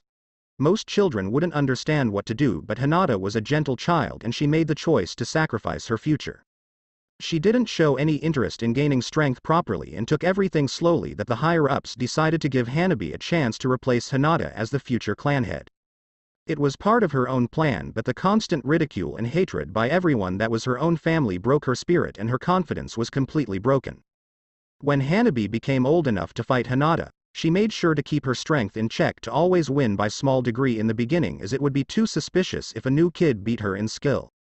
But by the age of 12, Hinata had successfully lost to Hanabi in battle, but the higher-ups were also stuck to tradition, so the process was delayed to give Hinata a chance to grow. In this time, Hinata had met Naruto during winter and fallen in love with his inner strength. He had tried saving her from kids even though she could have just beaten them if she wanted, but the thought counted and she was happy for the first time as she had no friends. After that, she noticed him whenever she went outside and even watched him practice for some time. Time was rare for a clan heir of the Hyuga clan, so she didn't have much time to waste outside. She had been charmed and wished she could actually do what he said. Blow every problem in her life. It also gave rise to another goal, become the clan head and change the clan from inside, but it warred with the promise she made with her mother and her love for her sister. In the end, she couldn't go with it but grew in strength properly in secret with the help of Neji. Beating Hanabi and taking the seat was so easy, but just like her lover, Hinata decided to take the hard path and the sacrificial path where she would end up getting married as a political pawn by her own father or sister. Fortunately, the tragedy was stopped in its track when the world changed and she gained absolute power to blow it all away, so she blew all traditions away. But on the way she lost her kind personality for the world, because what Naruto needed was love and she gave him love, but he was kind, so she needed to be cruel to balance his kindness. In the end, she will always do what was necessary for her lover. Unlike the others, Hinata was his love from the beginning, but he truly realized his love for Gaia and Ella first. Only after going on a few dates did Naruto realize that he had fallen in love with Hinata along the way, especially on the days she stood in front of pain for him while everyone had given up on him. It was pointless, but on an emotional spectrum, it was like a bomb. If she hadn't appeared on that day, Naruto would have been captured by pain and killed sooner or later, but her apparent death by his hand caused him to reach a new level of power and rage. Naruto hadn't realized that she had only been knocked out and thought she had been dead. It was an indicator that he truly cared for her, as he would never go nine-tail for some unimportant person. She made him reach the absolute max that not even his other love, Sasuke, could bring out. Nemesis and Hinata balanced the new Uzumaki family with kindness and cruelty. Roar! A loud roar broke the silence and they heard the sound of lightning crashing on a mountain range in the land of lightning. "I will check it out," Hinata said as she flew towards the location in her Tenseigan form, as she had gained powers from Homura Otsutsuki and unlocked these eyes. Nemesis felt the platform disappear beneath her but continued to float above ground when she felt an active motive of vengeance below her. Locking on the target, Nemesis appeared from the shadows behind the target, who was a young man of around 20 with an average appearance without any strong chakra. It was just around the Chunin rank from the time before the change, so he must not have had any before the change. Just an average citizen from before the change, but now a mutant that seemed to seek harm against someone for a particularly stupid reason. Nemesis felt his vengeance was weak and the target wasn't anything special either. It was just a case of someone stealing another person's lover and the previous lover holding a grudge but not having the power to act. With Nemesis' hand on his neck, the man stopped his movement as he was about to shoot the sleeping man. "Come peacefully or die," but the man disappeared as her words finished and Nemesis followed. Shit. Who the fuck was that? The man cursed as his attempt failed but planned to go back once the week finished. "No one escapes the eyes of vengeance," Nemesis muttered as she hit him in the neck with a chop, causing him to fall unconscious and sent him to the lab for study. And hope you enjoyed, and comment how is it going. I decided to cancel the kids out and go with just after the last battle since there were already many characters. Kara will appear Momoshiki, Kinshiki and Arashiki. Time Shenanigans Universal Battle Otsutsuki King. Alternative Worlds Mutants Titans Primordials. The part about Hinata is kind of canon as she did become like that because of that problem with Hanabi. For those people saying she lost to Hanabi, then it's on purpose as she has already won against an adult Hanabi who is an active ninja while Hinata was retired. Those stalking parts are filler. Hinata doesn't stalk Naruto and doesn't act because her clan would only make things worse for Naruto or for plot since none of his so-called friends like Shika, Kiba or Choji did anything for him before the Sasuke retrieval arc. I don't really care for pairing in a story and just enjoy what it has, but there is no need to diss the canon setting because you didn't get the small parts that the author put there to show his care for Hinata. As for those saying Sakura, then you have to remember that she has never put her life for him. She cursed him from the beginning and said he was lucky to be without parents and never thanked him for his help. In Shippuden, she still did nothing when Pain was about to finish Naruto and just watched along with everyone. The only time she did anything for him was when he was dying in the war arc when Kurama was taken out, but she didn't put her life on the line or anything since she was protected by powerful ninja. That was only one thing in the whole series while she was a main character, while Hinata actually doesn't have much appearance in the manga. Plus, were you actually given a reason for his love? Naruto, who has barely any knowledge, loved Sakura because he found her attractive. That's it. That's his actual reason for loving Sakura. Liking someone based on appearance isn't love, and this changes to familial love later on. You could check the initial chapters. Kishi didn't involve Hinata so that he doesn't have to write romance part in the story, since unlike Shika who got with Tamari, Naruto is a main character and he would have to make it real part of the story. So I don't mind it was thrown into the movie where he learned about love and stuff, since I never watched Naruto with the intention of romance. The process of change had been started and nothing could stop it anymore, while the news of mutations appearing had already arrived at the top to the bottom as all forces had been commanded to find them and act accordingly. Naruto sat on his throne as the people of his inner circle took their seats to discuss about the current affairs and their action plan. "Where are Urieli and Steno?" Gaia asked as she appeared beside Naruto and gave him a kiss before sitting beside him. "They are on the search for the Uzumaki clan along with Artemis and Jiraiya." "And what happened to Hestia and the kids?" Hinata questioned as she walked through a portal. "She is taking care of the little ones in the garden," Naruto answered as Hestia didn't care about being part of the political structure. "Is it really okay leaving them with her?" Hinata sat down on her seat and stared at him with a loving gaze like always while ignoring Gaia. "I am sure about my choice," Naruto replied with a smile as he playfully tapped her cute nose. "Guess I am the last one." Nemesis appeared from the floor as her body formed out of darkness and she walked to Naruto, but Gaia saw through her intentions as she was seated forcefully. "Ah, I was just getting a better seat," Nemesis said teasingly, and she sat with a relaxed expression. "Okay, since everyone is here we will summarize what has happened in these 2 days. Ella stood up as she wore official secretary clothing with red-rimmed glasses. Looking around at the gathered individuals that represented the top of the hierarchy of both worlds, she continued once she saw Naruto nod. To start off, before the change took place, both worlds were in a stable state with a total of 20 criminal cases in a week that covered murders, theft, etc. The people's life expectancy was at least 100 years and the average strength of any trained individual was at least 5 tons. There was no disease left that could not be treated and everyone lived a healthy life with our governance. The only issue had been the constant increase in the rate of monster appearance and the threat of the Otsutsuki clan. There also been rare cases that have had no solution till now and may be related to forces in the shadows that desire chaos or the downfall of the current system. Ella showed the presentation while just pointing out these things as everyone should already know them. "Do you mean the situation took a turn for the worst after just 2 days? Yes. We have entered a serious situation once again as the result of the change. Mutations have occurred in all living beings in both worlds. Plants have changed and adapted new toxins while also becoming stronger and aggressive in some regions. Animals have gotten not just bigger and stronger but gained special abilities making them extremely dangerous for the average person. Finally, the people have also gained mutations that gave them access to miraculous abilities while we are just beginning, and so we can expect viruses to evolve and new diseases to appear. The monsters and plants are not a problem as everyone understands, but the people are another case since we cannot sense the changes in the mutants look same as everyone else except a few cases. We might have thousands of mutants running around unchecked and they might gather together to cause more trouble across the world as even now there have been 100 cases of crime within 2 days. The new taste of power has blinded them to the higher powers as our Lord doesn't ever act in sight. The people down there have no idea of the difference between them and us. Their ignorance can lead to many issues. Are you implying for us to make a visual show for the people? Do you think it will keep them in check? Gaia asked as she looked at Ella with displeasure since it felt like she was blaming Naruto for these things. There is a possibility that they might be humbled through the difference in power or react in a worse manner, but the main issue is that there are mutants among the enormous population of 14 billion across both worlds and we have no other course of action but to utilize our forces to check every person. This would cost us time and resources, but the danger they poses cannot be ignored. Ella stopped as a staff member brought forth 2 captives. This man has the ability to teleport to anywhere he wants with no signs of chakra, while this man has the ability to turn invisible.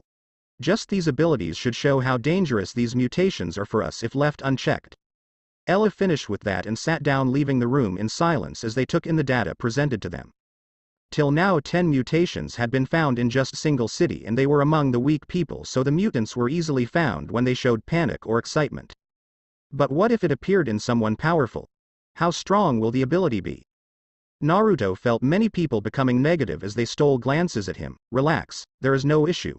This is just part of the natural order and we will handle it as it comes. How strong can the mutation be? Isn't that answer obvious? Weaker than us by a significant factor. Just treat it as new bloodlines appearing and cancel the search. Let people come forth with their own choice by giving them incentives like we did for the clans. Just focus on the advancement of the ninja arts and technology so that we may always know when a crime is about to happen somewhere and act. We should know when someone is suffering and provide assistance. As leaders, it is our responsibility to take care of our citizens, and as the king, it is my responsibility if even a single dog is dying on the streets under my rule. This choice had been made by all of us, but the final responsibility is with me and we shall compensate for the losses made. Regardless, the change has brought forth the worst and best in our people and we will soon see the results, as this step was inevitable unless we wanted to limit our forces to just all of us in case of real emergencies. We all know the threats out there and they are powerful beyond many of us here. If they have an army, then we are at a worse disadvantage. So for now we will let the people see a sample of our power with a simple spar between us and continue normally as we change the danger ratings of many places and increasing the security inside the cities. Naruto spoke calmly, but his powerful words broke their misconceptions and raised their spirits. Those words were final and the people gathered acted on them accordingly as the search teams were cancelled while all missions into the wild areas had been halted as the change was still taking place, so the danger rating would change accordingly. Bringing people from the dead was something only the closest people knew about Naruto. It was a thing that could break the natural order and Naruto avoided ever using it unless for special reasons. Bring back his parents, Nagato and Jiraiya, was a special case. It was a gift to himself and he felt this selfishness was allowed, followed by marrying 8 women. He had been selfless in many cases already, so it was the least he could reward himself with, and he couldn't imagine these girls with anyone else since it brought violent desires in his heart. Naruto didn't regret his current action, as he said. It was inevitable and only brought forth what was hiding in the shadows. People who are evil would come out in the light and get dealt with properly instead of always hiding, since they now had power at their disposal. He wasn't the naive child of yesterday anymore, so Naruto expected deaths to happen in numbers. The thought brought him pain, but it could not be avoided as the other choice led to massive destruction and a possible genocide. Remembering the words of chaos, Naruto thought about the incoming battle of universes after only 5 years. It wasn't very far when he would come across his nemesis, his target since the battle with Zeus. Otsutsuki King, the immortal king of these parasites, but a meeting will just be a meeting unless he grows in power even faster, as the target had immense and immeasurable strength. You will die with a mere thought. These were the words received from his father-in-law about the difference in power. The Otsutsuki had many prince and princess along with the royal guardians and the guardian beast of the race. According to his current knowledge, he had only faced some low-class minions before, and Kaguya was only a baron that was 5 titles less than a prince. Baron, Viscount, Earl, Marquess, Duke, Prince, Royal Guardians, Queen, and finally the King. Just terrible, Naruto thought with a smile of excitement, as it seems he loved to live on the edge. Without challenge life would become boring, so he found it acceptable, except the fact that his world might get erased was the only bad part of this deal. He had been confined to a small area for so long to handle all these issues, but now with everything in order, Naruto decided it was time to check out the world personally so that people will know him. He didn't want to become a leader that always stood above them and none could approach. He wanted them to trust him so that when things looked like they were going wrong, they would just give up on him because they didn't trust him. Plus, by waking the path would he know when something is wrong, as things can be missed by his people. There were still many dangers hiding, and now new threats might pop up. The world had 4 large continents, but Naruto and the people only occupied one of it. What about the others? It was time for him to find out, along with what existed on other planets in this solar system. He stood looking down at the world beneath him while 3 individuals stood behind him that most people would find surprising. Kaguya Otsutsuki Madara Uchiha Sasuke Uchiha, and all of them had collars on their necks. Thanks for watching.